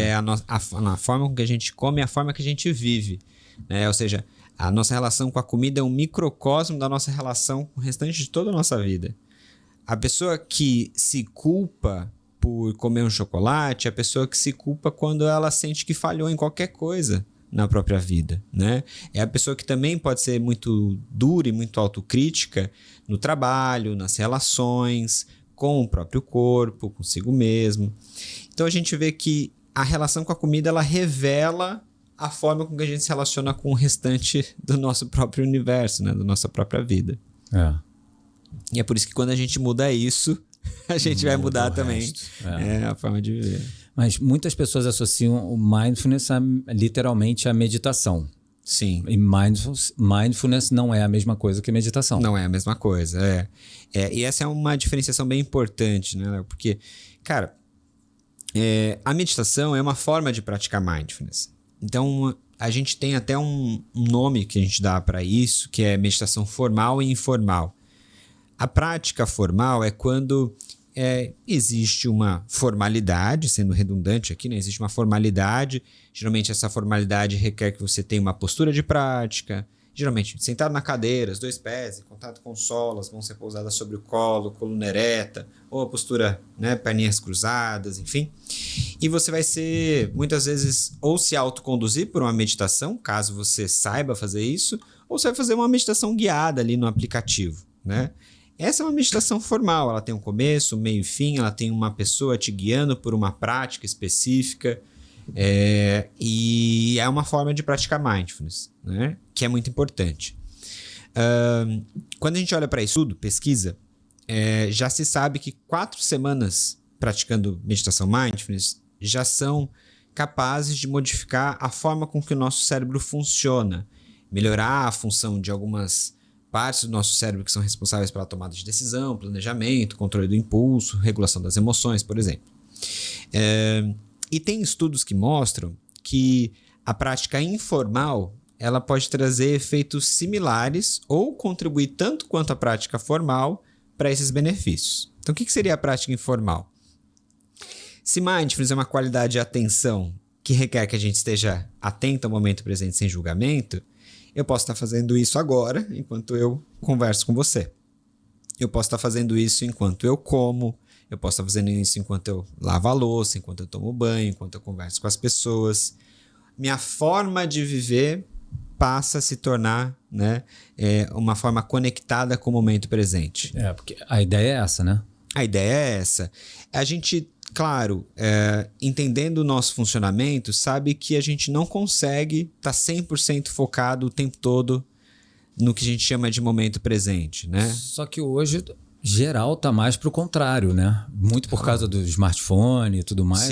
Quase ninguém mais está conseguindo viver no momento presente. Sim. Essa é a questão. Então, a questão toda do mindfulness é um resgate. Resgate para estar presente aonde você estiver, no que você estiver fazendo. Lavando louça, dirigindo, viajando. Você viu virou um meme, não? Um tipo de postagem engraçada de um cara fazendo um stand-up falando que antigamente todo mundo vivia em mindfulness. Tu já viu isso? Não vi. Cara, muito engraçado e certo e verdadeiro. Que ele falava, porra, antigamente tu ia viajar, tu entrava no carro, mindfulness. Que, porra, tu tinha que olhar pra estrada, ver, que árvore linda, olha que planta, que mata que tem aqui, a vegetação desse caminho, não sei o que. Ele falava, tu vai lavar a louça? Mindfulness. Aí ele falou várias coisas. Era stand-up, ficou ao mesmo tempo engraçado, mas ele é totalmente verdadeiro. Ele falou, porra, todo mundo hoje em dia falando de mindfulness, não sei o quê. Todo mundo era assim antigamente, cara. Todo mundo era obrigado. Você não tinha outra escolha. Sua mãe ia fazer alguma coisa em casa, você estava sozinho em casa, você pegava um lápis e uma caneta e ficava mindfulness ali, vivendo aquele momento presente, você com um lápis, uma caneta, uma régua, fazendo um avião, alguma coisa. É tipo isso, né? Na verdade. Sim, total. Né? Pô, cara, década de 90 ali a gente foi ter celular com 13, 14 anos, e olha lá, né? Então, assim, é muito verdadeiro isso, porque tem alguns estudos que avaliam a nossa capacidade de manter a atenção focada. E, aparentemente, a nossa capacidade de manter a atenção focada vem diminuindo ao longo dos últimos anos, em decorrência principalmente do uso dos smartphones, né? Então, essa tiktokização, né, que eles chamam da atenção, em que tudo é muito intenso, muito rápido, né? As interações são muito rápidas, superficiais, e elas acabam sendo muito estimulantes, né? Por um curto período de tempo. Então, quando a gente está sem fazer nada, a gente acaba se sentindo entediado. Tem alterações químicas do nosso cérebro que explicam isso. Tem um filósofo coreano, né, que é o Byung-Hun Chan, e ele fala sobre a sociedade do cansaço. Eu gosto dessa terminologia que ele usa, de sociedade do cansaço, que ele usa essa terminologia para explicar a sociedade atual, né? Que a gente está sempre cansado, a gente quer ser produtivo o tempo todo, a gente tem dificuldade de descansar, né? Eu posso dar meu próprio exemplo. Assim, durante muito tempo eu achava que nas horas vagas eu não podia assistir uma série, eu tinha que assistir um documentário, porque eu tinha que ser produtivo, né? E essa geração, né, que está sempre cansada é a geração do burnout, do esgotamento emocional. Isso explica por que a gente está adoecendo tanto da nossa saúde mental. E aí, se eu pego esse exemplo, eu gosto de pegar esse exemplo para falar sobre a sociedade da desatenção, né? Por que tá todo mundo achando que tem TDAH hoje, né? Exato, eu quero falar. A gente não pega TDAH, né? A gente é um transtorno do neurodesenvolvimento, que isso acontece desde da tua infância. Mas vários fatores, como alteração de sono, cansaço, estresse, fatores emocionais, podem levar a gente a ficar mais desatento. Então, de fato, assim, a gente precisa cada vez mais entender que mindfulness não é uma hype, né?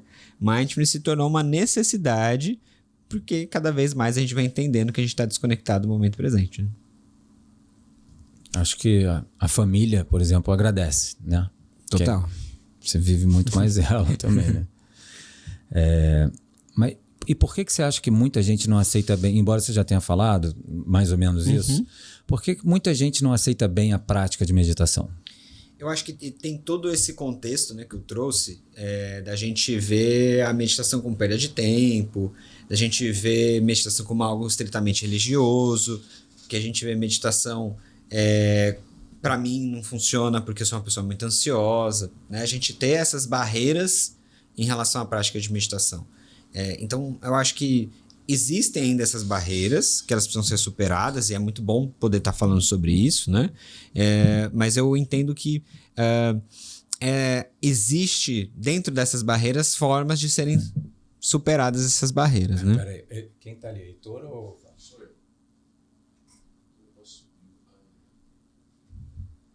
Obrigado. Quer voltar, Guilherme? Não, porque Tá de boa? você tá focado. Boa. É porque eu falei, não sei se ele tá vendo, daqui a pouco vai abrir e vai aparecer outra coisa. Eu estava justamente procurando essa tela aqui desesperadamente. Obrigado. Boa. Vai, desculpa, João, vai lá. Não, é isso. Eu acho que existem essas barreiras e é por isso que a gente tem que pensar em como superá-las. Assim. E por que as pessoas querem mudar sua alimentação e fazer uma dieta? Tipo, para muitas pessoas, né, a dieta envolve a perda de peso, Sim. ela envolve a privação e o sofrimento, né? Elas acreditam que a maioria absoluta acredita que é a única forma de perder peso mesmo.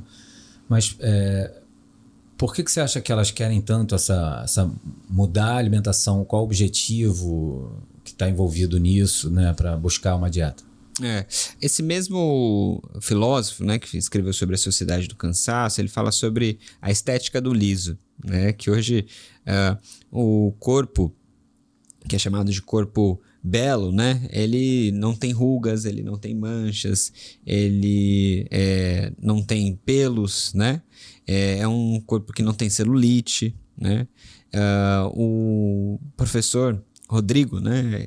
Inclusive gravei um podcast com ele a respeito disso, assim, para falar sobre esse tema. Ele é pesquisador e fala muito sobre isso, né? Traz muito essa questão. E aí, a partir dessa ótica, a gente consegue entender exatamente isso, assim, que a nossa sociedade, ela cultua, de fato, um padrão de beleza corporal. Recentemente estava vendo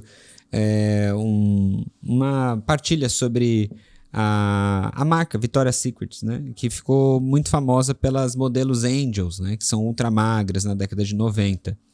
E há 3 anos atrás, a Victoria's Secret começou com uma publicidade inclusiva do peso para todos os padrões, formatos corporais, e ganhou força isso. E recentemente eu acabei de ver que eles voltaram atrás. Eles voltaram atrás com as modelos ultramagras, vão vender só um padrão de tamanho de roupa e assim por diante. Dinheiro, né? De repente eles fizeram acreditando que a gente precisa seguir esse caminho, que o mundo está pedindo isso, mas de repente viram que, nem tanto assim. Possivelmente, né? Acho que o interesse do mercado por trás disso é gigantesco. Pessoas insatisfeitas são pessoas que compram soluções, né? Então sempre tem alguém vendendo um desafio, um método, um chá, um milagre, né? Para esse sofrimento que é gerado, para essa insatisfação que é gerada. E aí eu acho que a gente precisa entender que dentro da nossa sociedade, para a gente ter esse culto a um padrão de beleza corporal, as pessoas que não estão dentro desse padrão de beleza corporal vão se sentir de alguma forma insatisfeitas por estarem fora desse padrão. E a dieta, ela se tornou uma coisa muito normatizada na nossa sociedade, né? Cara, tenho certeza que você já passou por isso, assim, de chegar em qualquer evento social e você ser apresentado como nutricionista, ou quando você falar que é nutricionista, as pessoas perguntarem o que você come, perguntarem se você toma cerveja. Ou falar, esconde a cerveja, esconde o chocolate, esconde que o Nutri chegou. A pessoa avaliar o prato dela, avaliar o teu prato. A gente normatizou essa ideia de que a gente tem que viver de dieta, né, cara? Que a gente tem que viver restrito e a gente tem que sempre estar dentro de um formato, de um padrão de beleza corporal específico. Então, acho que isso explica, Léo, cara. Assim, a gente está numa sociedade gordofóbica, a gente está numa sociedade que é normativa do peso e que prega, né, por um padrão de beleza corporal específico e de ter gente, cara, querendo ganhar dinheiro Porque com isso esse mercado. gira mesmo a roda capitalista, né, cara? Que gira todos os consultórios, medicamentos, produtos light, tanta coisa que vende em cima dessa. Você tem uma ideia, cara? A revista Boa Forma que mais vendeu em todas as edições foi a revista que falava sobre o chá de hibisco, a dieta do chá de hibisco. Cara, o Brasil inteiro passou a vender chá de hibisco. Até hoje as pessoas perguntam, e o chá de hibisco? Para você, o quanto as pessoas criaram a ideia de que ele é emagrecedor. De que ele é emagrecedor. Nossa, eu conheço muita gente, mas muita gente mesmo, que tomava e ainda toma. E chá de hibisco é bom? E não acredita em mim ainda. Eu não gosto, eu tomo chá pra caramba. Eu tenho uma linha de chás que eu lancei, que vende aí no mercado. Nunca gostei do de hibisco. E também eu lembro, até então, durante um bom tempo, todo mundo tomando, eu falei, gente, até onde eu sei, não existe um artigo falando que ele é um chá emagrecedor. Um chá diurético. Falei, então, enfim, mas todo mundo tomava, eu queria que eu tomasse. Quando eu ia nos lugares, toma aí. Eu falei, não gosto, cara, eu adoro boldo, mas eu não gosto de hibisco. E de repente o preço do hibisco é uma fortuna. Né? É um chá que ninguém conhecia, de repente todo mundo querendo. Lá, Globo Repórter. Saiu do Globo Repórter, já era. Mas o Mindful Eating, ele pode ser, então, uma solução mais eficaz do que as abordagens tradicionais de perda de peso, não é? O Mindful Eating, ele não tem um objetivo de perda de peso, né? Nem deveria, talvez. Eu acho que assim, a gente tem dois contextos, né? O contexto de entender que existe uma pessoa que precisa perder peso, de fato, por uma condição clínica. O Mindful Eating vai ajudar essa pessoa? Vai ajudar essa pessoa, inclusive a perder peso? Inclusive a perder peso. Mas por que esse não é o objetivo, né? Isso tem uma questão que precisa ser muito alinhada no que a gente chama de abordagem normativa e abordagem inclusiva do peso.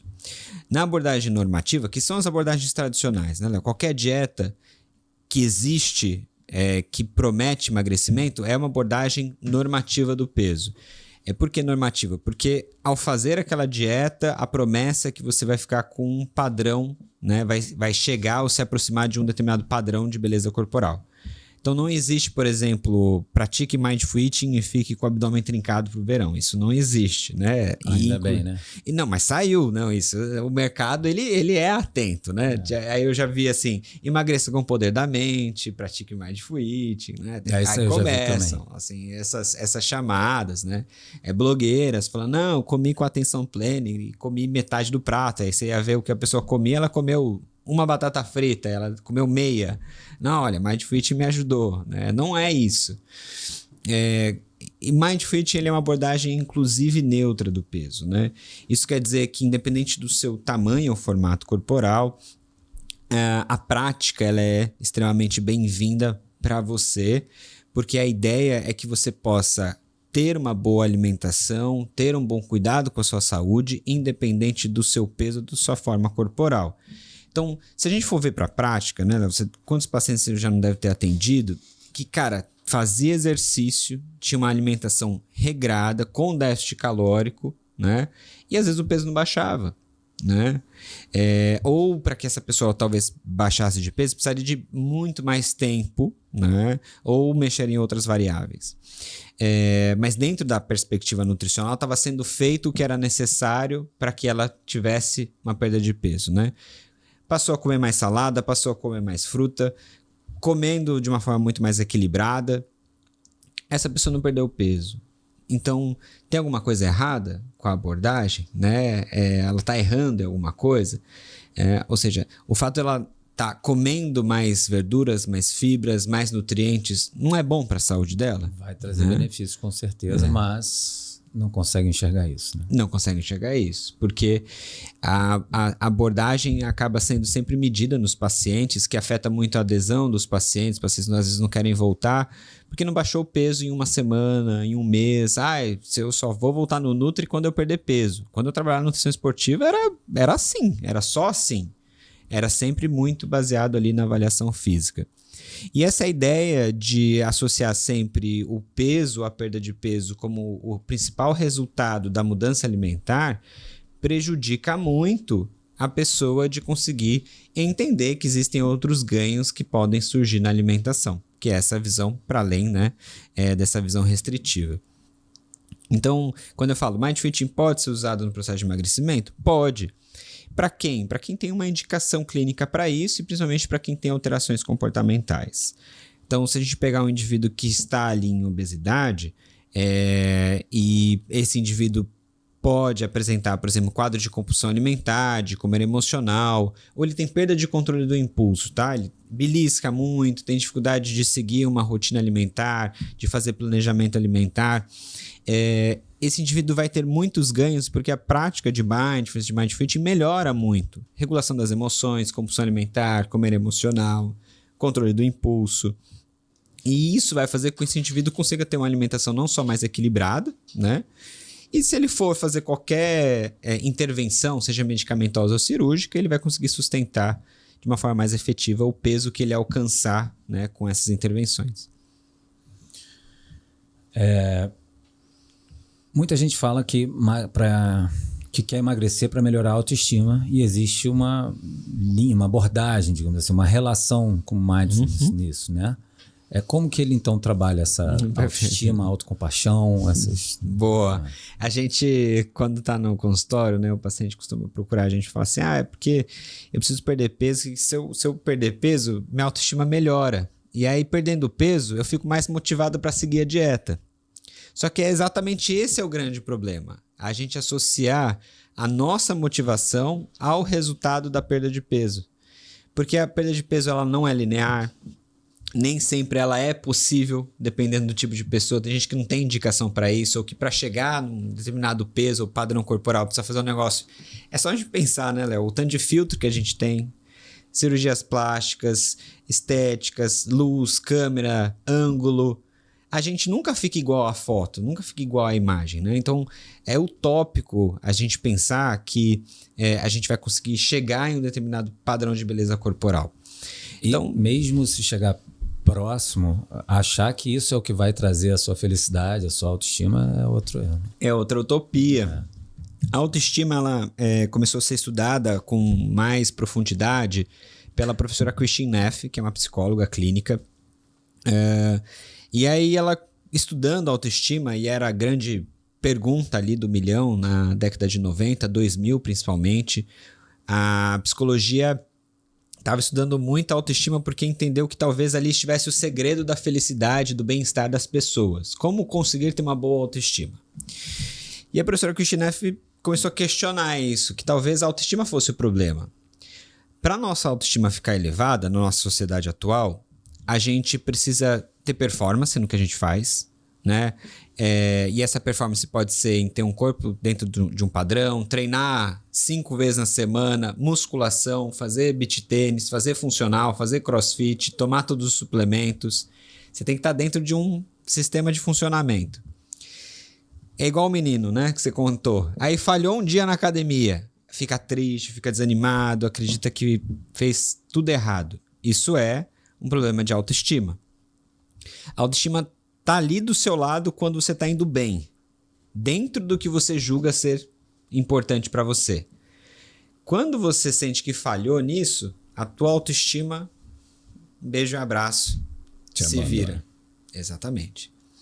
Então a autoestima ela costuma ser contingenciada, ela costuma ser muito focada na nossa aparência corporal, na nossa performance, no nosso sucesso. E ela costuma estar do nosso lado quando a gente está indo bem e costuma nos abandonar quando a gente não está indo bem. É justamente por conta disso que a gente sente esses altos e baixos na nossa autoestima. E uma pessoa que associou dieta com perda de peso, e assim, toda pessoa que já fez uma dieta, a primeira dieta, a pessoa consegue seguir e às vezes consegue ter uma perda de peso ou uma mudança no corpo, que seja, né? Seja perda de peso ou qualquer outro tipo de mudança. Ela fala assim, putz, se eu conseguir manter isso aqui, eu vou conseguir manter esse corpo. Só que aí vão vindo as alterações biológicas, comportamentais, psicológicas, que vão levando a pessoa, às vezes, a ter dificuldade de seguir aquilo. E aí, a pessoa, quando ela tá conseguindo seguir a dieta, ela fala, tô indo bem, tô perdendo peso. Saiu disso, aí ela degringola, já que eu estraguei tudo, vou comer o que eu tenho que comer, vou procurar outra dieta e assim por diante. E se já tem um pé na ansiedade e depressão, então aí você põe os dois. Aí você acentua. você piora. Porque aí a pessoa passa a acreditar que não tem jeito. A repetição dessa falha, a repetição desse fracasso vai criando uma identidade de realmente uma pessoa que é incapaz de mudar ao longo do tempo. A nossa motivação ela é muito formada pela construção da identidade que a gente tem ao longo da vida, da nossa capacidade de sucesso ou de falha dentro daquele comportamento. Se a gente tentou 20 vezes fazer dieta e as 20 vezes a gente falhou, chega uma hora que eu vou chegar, Léo, cara, procurei você porque me recomendaram, mas já fiz de tudo que eu podia. Essa é a minha última solução. Porque a construção que essa pessoa tem na cabeça dela é que nunca deu certo. Só que não é que não deu certo, né? É que essa pessoa tentou da forma errada. Né? Sabe que eu já escutei 2 vezes? Acho que uma vez eu talvez tenha falado aqui, de 2 pessoas diferentes. Ou era bariátrica, ou era o suicídio, ou é você. Cara, olha que forte, né, cara? E era verdade isso. As duas fazendo essa peso colocação. disso, né, cara? Né? E eu entendo, assim, porque essa pessoa vem desse lugar de muita baixa autoestima, sentir que não vai conseguir mudar. E se a gente está falando de uma pessoa que está numa condição de obesidade, uma pessoa gorda, essa pessoa pode ter sofrido muito preconceito ao longo da vida, né? De falar, pô, você não tem vergonha, não tem vergonha na cara. Inclusive da família inteira, né? Que é supostamente quem daria o apoio, na verdade era quem mais afundava. Né? E geralmente o ambiente familiar é um dos principais problemas dentro dos comportamentos, né, cara? Então é muito nesse sentido da gente entender que, por outro lado, a autocompaixão é uma forma da gente se relacionar, mudar a forma de se relacionar com quem a gente já é. Então, quando a gente olha para a autocompaixão, a professora Christine Neff, ela propôs 3 grandes elementos para a autocompaixão. A primeira é mindfulness. Então, a gente precisa, ao invés de, quando a gente sofre, né? Ao invés de se distrair disso, não querer entrar em contato com isso, foi até o que a gente conversou, né? A gente, às vezes, acaba não querendo contato com isso, fugir disso, é a gente ir em direção a isso. A gente entender que, olha, eu falhei, né? Eu errei, eu fiz algo que eu julgo errado, que a gente chama de culpa. Eu me sinto culpado por isso. É a gente estar com isso, sem se julgar por isso, sem se criticar por isso. É o que você falou do tá tudo bem, né? Tá tudo bem. Isso, quando a gente pensa em mindfulness e culpa, por exemplo, se eu comer um chocolate, eu tenho que entender que me culpar não é fazer eu voltar no tempo e descomer o chocolate. É daqui para frente. Eu comi o chocolate. O que acabou de acontecer? Eu comi um chocolate. Eu não sou uma pessoa ruim por isso, eu não sou uma pessoa melhor por isso. Só comi um chocolate. Aceitação. E aí a gente tem os outros 2 elementos, né? Que é a humanidade compartilhada e a bondade amorosa. A humanidade compartilhada é porque quando a gente sente que a gente cometeu um erro, a gente se sente inadequado. E isso tem uma característica muito forte na nossa sociedade, que é a comparação social. Cara, eu começo a olhar a rede social, vejo o perfil de gente que tá shapeada, falo, tá vendo? Todo mundo consegue, menos eu. Então tem algum problema comigo. Então culpa é diferente de vergonha, né? Culpa é sobre algo que eu fiz e a vergonha é sobre mim. E aí, quando a gente sente vergonha, a gente se isola, a gente se sente diferente do todo. A humanidade compartilhada, ela quer que a gente reconheça que o sofrimento é uma condição humana universal. Todos nós sentimos tristeza, raiva, alegria, mas o motivo pelo qual a gente sente isso é diferente, né? E o último componente é a bondade amorosa, que é, ao invés de, quando eu falho, eu for autocrítico comigo, ou me punir, me julgar, eu me chicotear, é oferecer gentileza e compreensão para mim mesmo, justamente por entender que eu sou imperfeito e que eu vou errar. E quando a gente olha para a neurociência, Léo, isso é muito interessante. Quanto mais autocrítico a gente é, menos a gente tem chances de mudar. Quanto mais gentil e compassivo que a gente for com a gente, maior a chance da gente mudar. Porque quando a gente se oferece gentileza, é como se a gente estivesse falando para o nosso cérebro, olha, você vai conseguir. Dessa vez não saiu como você gostaria, mas você vai conseguir. Seja gentil porque você está no processo. Né? Tá tudo bem. Né? Então é muito curioso a gente ver por essa perspectiva. Né? Eu achei bem legal, bem bacana mesmo. Ainda bem que eu vou assistir de novo. Eu preciso assistir, reassistir. Aqui eu sou obrigado, mas se eu tivesse como telespectador aqui, né, como quem está vendo, ouvindo a gente, eu faria isso, eu voltaria. Eu sou desses. Para assistir.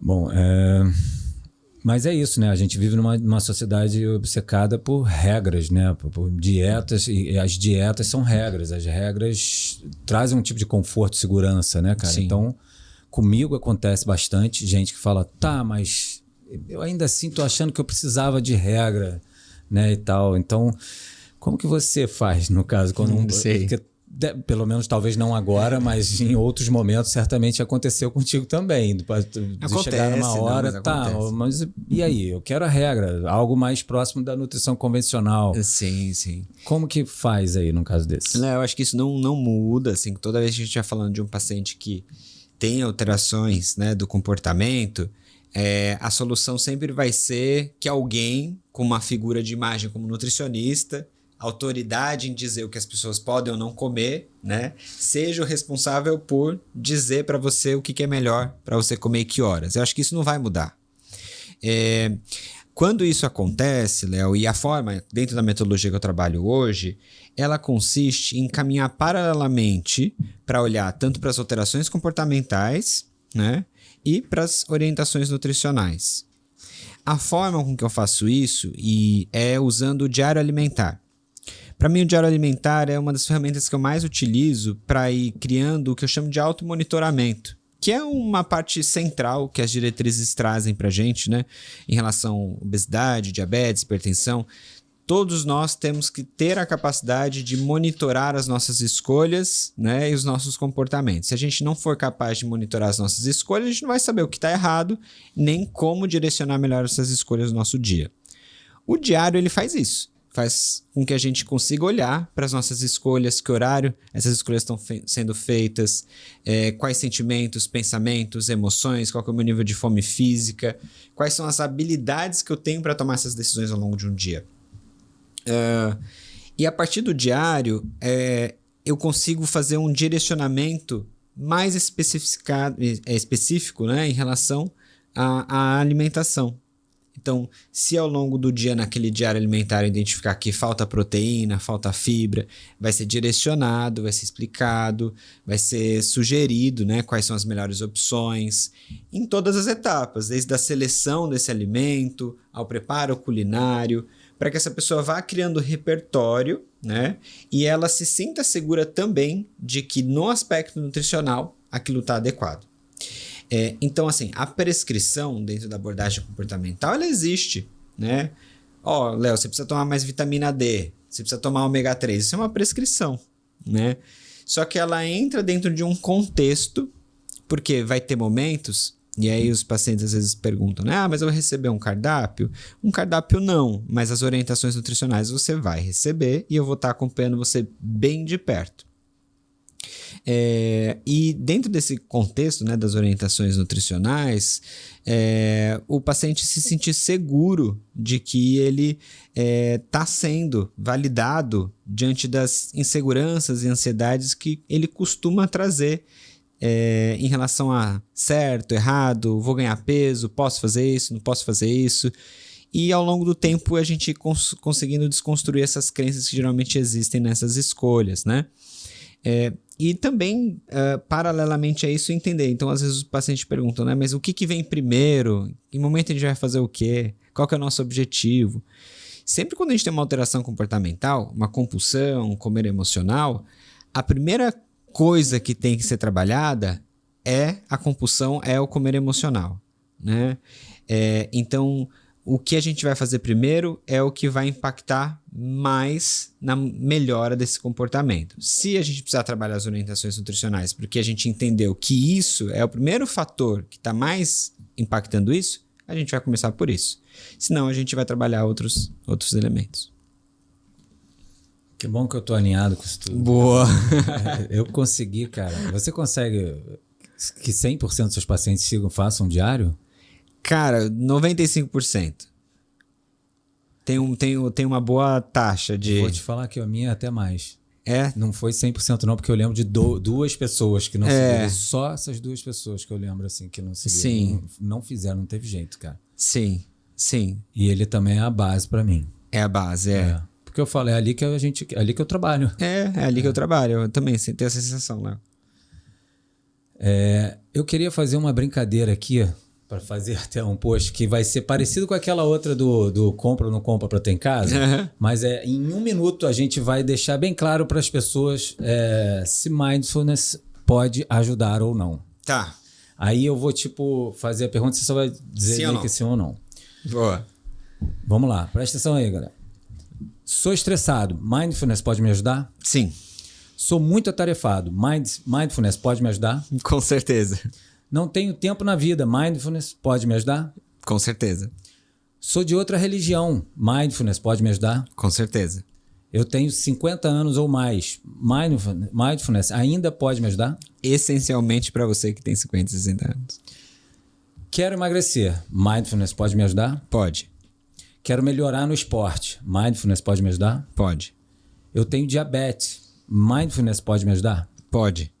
Eu não como quase nada na vida, quase nada mesmo, mindfulness pode me ajudar? Pode. Eu tenho hipotireoidismo, mindfulness pode me ajudar?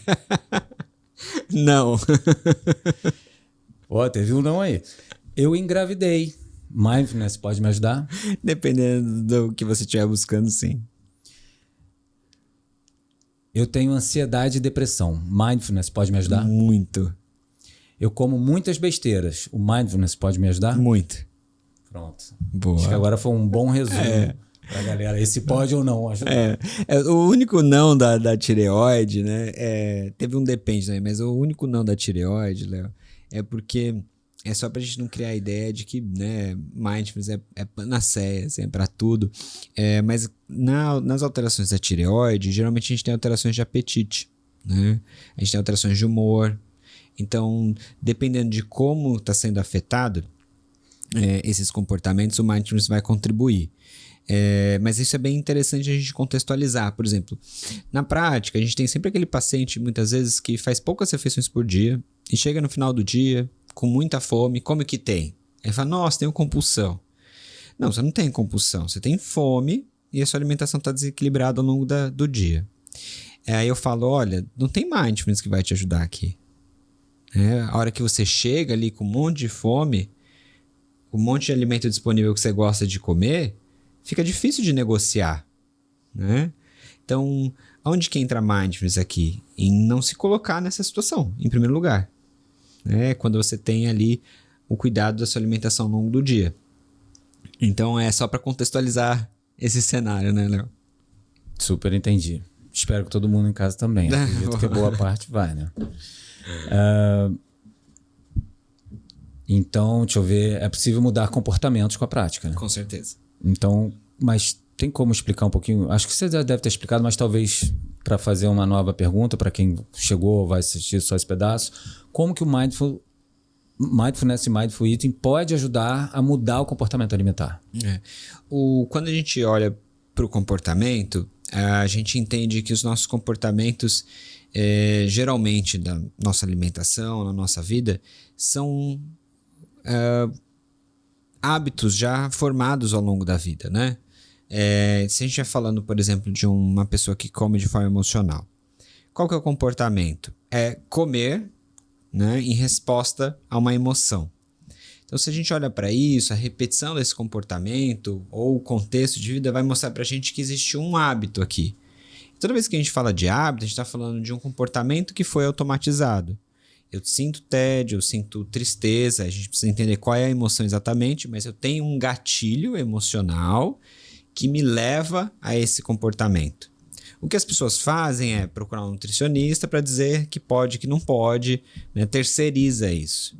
O que a gente precisa fazer é reconhecer esse gatilho emocional, reconhecer que gatilho é esse, para que a gente possa, então, modificar a forma com que a gente vai lidar com esse gatilho. Então, tem uma frase do Viktor Frankl que ele diz que entre o estímulo e a resposta existe um espaço, e que nesse espaço repousa a nossa liberdade de escolher quem somos. basicamente, o que Mindfulness faz é aumentar esse espaço entre o estímulo e a resposta.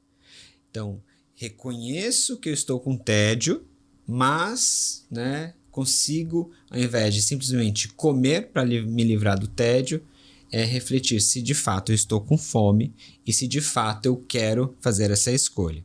Ou se eu quero fazer, né, outras coisas para lidar com esse tédio.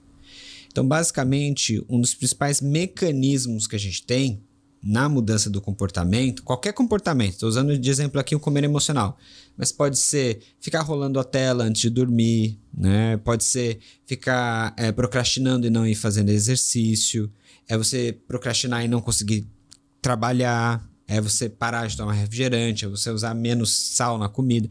Qualquer comportamento, né? Ele segue o mesmo princípio. Então, o Mindfulness vai ajudar a desautomatizar esses hábitos e a gente conseguir, de fato, ao conseguir fazer com que esses hábitos percam força, a gente direcionar melhor os nossos comportamentos de uma forma mais alinhada aos nossos próprios objetivos.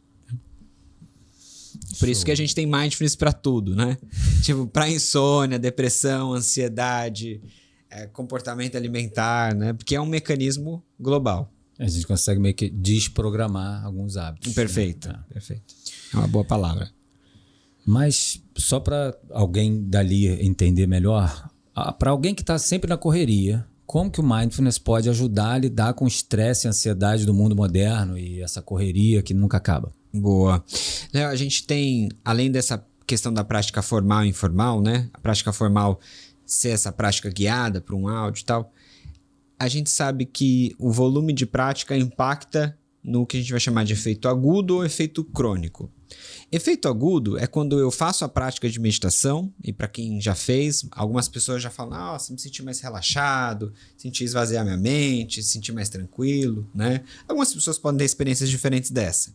Mas falando de efeitos, né, positivos ali da prática, essa pessoa pode sair da prática com esse efeito. Só que ela pode passar 10, 20 minutos, tá na correria do dia a dia e já se sentir estressada. O efeito foi pontual, ele foi agudo. Esse efeito é positivo? Ele é positivo, ele pode ser utilizado então pontualmente para lidar com alguns hábitos? Pode. Vai funcionar? Vai. Só que a gente sabe que a repetição da prática é um treinamento que vai modificando a forma com que o nosso cérebro funciona. E então essa repetição vai trazer o que a gente vai chamar de efeito crônico.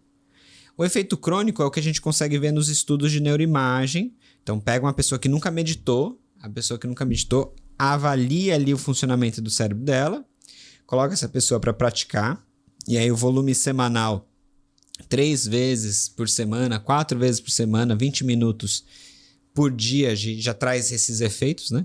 Aí avalia o depois, e aí consegue observar que esse cérebro, ele modificou. Esse é o efeito crônico.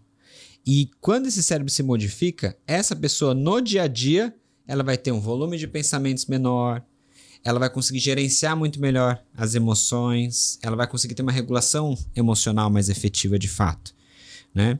Então, você tá na correria do dia a dia, tenta trazer Mindfulness para estar presente dentro dessa correria que você está vivendo hoje. Tente não tentar mudar a sua rotina para Mindfulness entrar, né? Tente fazer com que o Mindfulness faça parte da sua rotina como ela é hoje. E naturalmente a sua vida vai mudar, né? Eu falo que depois que a gente vê, não dá para desver.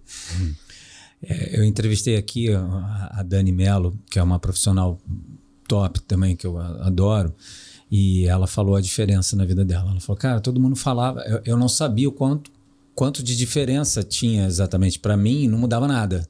Mas todo mundo ao meu redor falava, cara, você fica outra pessoa depois. Quando medita? Sensacional. Mas e essas pessoas que associam mindfulness a práticas religiosas ou espirituais? Que eu acho que tem muita gente que acha, né, que existe essa relação. Como é que você responde a quem pensa que mindfulness e mindful eating é religião ou espiritualidade? Assim, a gente pensar em espiritualidade, sim, né? Existem estudos com mindfulness e com mindful eating. Existe um estudo com mindful eating e espiritualidade, vendo que mindful eating aumentou uma escala específica de espiritualidade. Isso foi bem interessante, né? Porque a gente começa a separar a espiritualidade da religião e da religiosidade.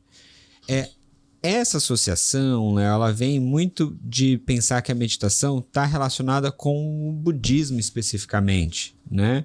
E não é uma associação errada, tá? O que a gente tem que entender é que cada religião tem a sua própria forma de meditação. Então, existe a meditação cristã, por exemplo, né? Existem religiões que têm a sua própria prática meditativa. O que a gente faz hoje com mindfulness, a forma que a gente estuda e pratica, é chamado também de mindfulness secular. Para a gente entender isso, a gente vai ter que voltar lá na origem do budismo, né? Então, se a gente for olhar dentro do budismo, a gente tem a prática de mindfulness como uma das etapas que Buda entendeu ali como um caminho para a libertação do sofrimento, né? E mindfulness é a busca para ver as coisas como elas realmente são, né? A visão correta, então ele coloca o caminho óctuplo lá, né? A visão correta, o meio de vida correto, e um deles é sati, que é a atenção plena. A gente precisa treinar a nossa atenção, né? Então, mindfulness é um dos elementos por esse caminho para nos libertar do sofrimento colocado ali por Buda. Na década de 70, o professor Jon Kabat-Zinn, ele começou a estudar mindfulness, meditação, né? Ele com certeza bebeu da fonte do budismo. As práticas dele foram principalmente inspiradas no Vipassana, né? O Vipassana é uma prática meditativa que é o escaneamento do corpo, das sensações corporais, que também está dentro do budismo. Só que ele trouxe isso para um contexto científico e tirou a parte da religiosidade atrelada à meditação, que é chamado hoje de mindfulness secular. Então, hoje a gente entende esse mindfulness como uma prática laica, né? Uma prática com essa ausência da religiosidade. Então, você pode ser, independente da sua prática religiosa, ser um praticante de mindfulness, né? E não está ferindo ninguém. Exatamente. E no esporte, como é que trabalha? No esporte, a gente tem... Só perguntar um segundinho. Produção, a gente tem mais uns 5 minutinhos aí? Tem? Obrigado. Que bom. Beleza. Então, vai lá, desculpa. E mindfulness? E no esporte, como é que trabalha? Vamos da sua pergunta novamente? Tá. Então, vamos lá. E no esporte, como é que mindfulness trabalha no esporte?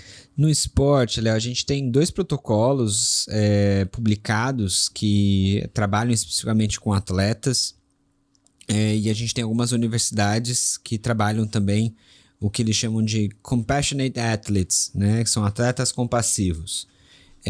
Basicamente, o ambiente esportivo, principalmente de alto rendimento, é um ambiente de uma pressão muito elevada para a performance, de muito perfeccionismo, de muita autocrítica, e é onde a gente tem a maior incidência de adoecimento da saúde mental e também de transtornos alimentares, né? Ninguém imagina isso, né? Ninguém imagina isso. Mas é tão fácil entender, né, cara? Ao mesmo tempo. É óbvio, né? Depois que a gente vê dessa forma, se torna muito óbvio, realmente. E então, portanto, assim, tudo que a gente trouxe até aqui sobre mindfulness e compaixão, mindful eating, faz todo sentido para esse público de 2 frentes. Na frente, para a gente cuidar da saúde mental desses indivíduos, né? E uma outra frente que é literalmente a performance.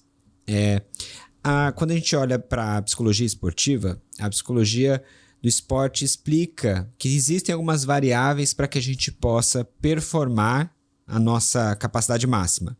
Uma delas foi publicada falando sobre as zonas ótimas de ativação. Então, a gente, por exemplo, se a gente ficar pouco ativado, que é aquele estado de sono praticamente, que a gente está relaxado, né? Ali a gente não consegue performar, porque a gente precisa estar mais ativado emocionalmente, para a gente falar assim, olha, eu vou para um esporte agora, eu tenho uma competição, eu preciso ver a bola chegando, eu preciso saber onde marcar o gol, eu preciso estar atento a todos os elementos aqui na quadra, né? Então, o aumento, por exemplo, da ansiedade leva essa pessoa, a gente naturalmente, a liberar mais cortisol, a nossa atenção fica mais focada, a gente consegue concentrar melhor no que a gente está fazendo, né? Só que se eu passo desse limiar, eu quebro. Eu me desespero. a minha atenção se desregula, eu não consigo controlar finamente o meu comportamento, né? A minha coordenação motora. Então, Mindfulness ajuda a gente equilibrar e conseguir ter ferramentas, habilidades para fazer essa regulação mais fina e performar sempre na nossa capacidade máxima. E aí a gente pode colocar outros contextos, né? Cara, você pega alguém dentro do futebol, né? O cara que errou o pênalti. O cara pegou, errou o pênalti. E aí, cara, tem mais 80 minutos de jogo. Não dá pra ele ficar ali, putz, que droga, que eu fiz, sou a pior pessoa do mundo. Bora jogar. Você tem que ir pra frente. E quem vai ajudar a fazer isso é aceitação. Isso é mindfulness, né? Falei isso essa semana. Eu tenho um paciente jovem que foi morar e jogar na Europa, cara. Mó barato a história dele. E aí, essa semana começou a ter um torneio lá e eu tava trabalhando exatamente isso nele. Falando de lidar com esse tipo de situação e tudo mais, de facilitar, de começar o jogo no feijão com arroz, inclusive, para ver se facilita, para não criar nesse caso. Mas eu falei, cara, é um mega diferencial de alguns atletas, alguns que trabalham bem a mente para errou o pênalti, entregou a bola, saiu um gol e não sei o que, e ainda assim ele manter a performance. Exatamente. E aí ele falou de um outro garoto lá do time dele que conseguiu fazer isso. Entregou a bola no jogo anterior, né, a consulta. Entregou a bola, saiu o gol, só que aí depois, ainda nesse jogo, ele não saiu, então ele fez um gol, fez o passe para outro gol e jogou pra caraca. E aí se ele entra nesse ciclo de sou a pior pessoa do mundo, estraguei tudo, acabou. Já era. Ele depois não consegue se concentrar em entregar o máximo. Então tem esses dois caminhos, Léo. Transtornos, saúde mental e performance. João, pra gente finalizar, que a gente já estourou o tempo aqui, eu vou perguntar para você qual que é seu livro de cabeceira. Boa.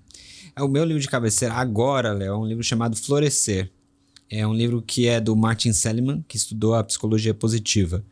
É uma teoria que eu não tinha conhecimento e quis me aproximar. Inclusive, na verdade, foi a Vanessa que comprou esse livro e eu peguei ali para ler.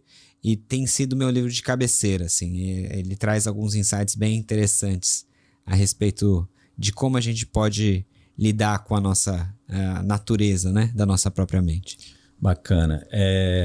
Você tem algum... Essa é uma pergunta que eu vou começar a fazer agora, que é... Você tem algum podcast que você indica pra galera que tá vendo escutar? Sim.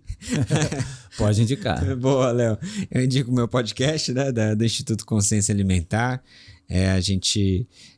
no YouTube, né? Instituto Consciência Alimentar, no Spotify.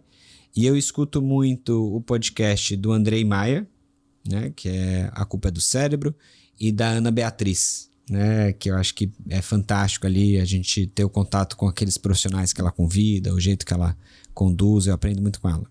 Ela fez tipo teatro, espetáculo, né, do podcast dela. Ela fez um aqui, eu vi.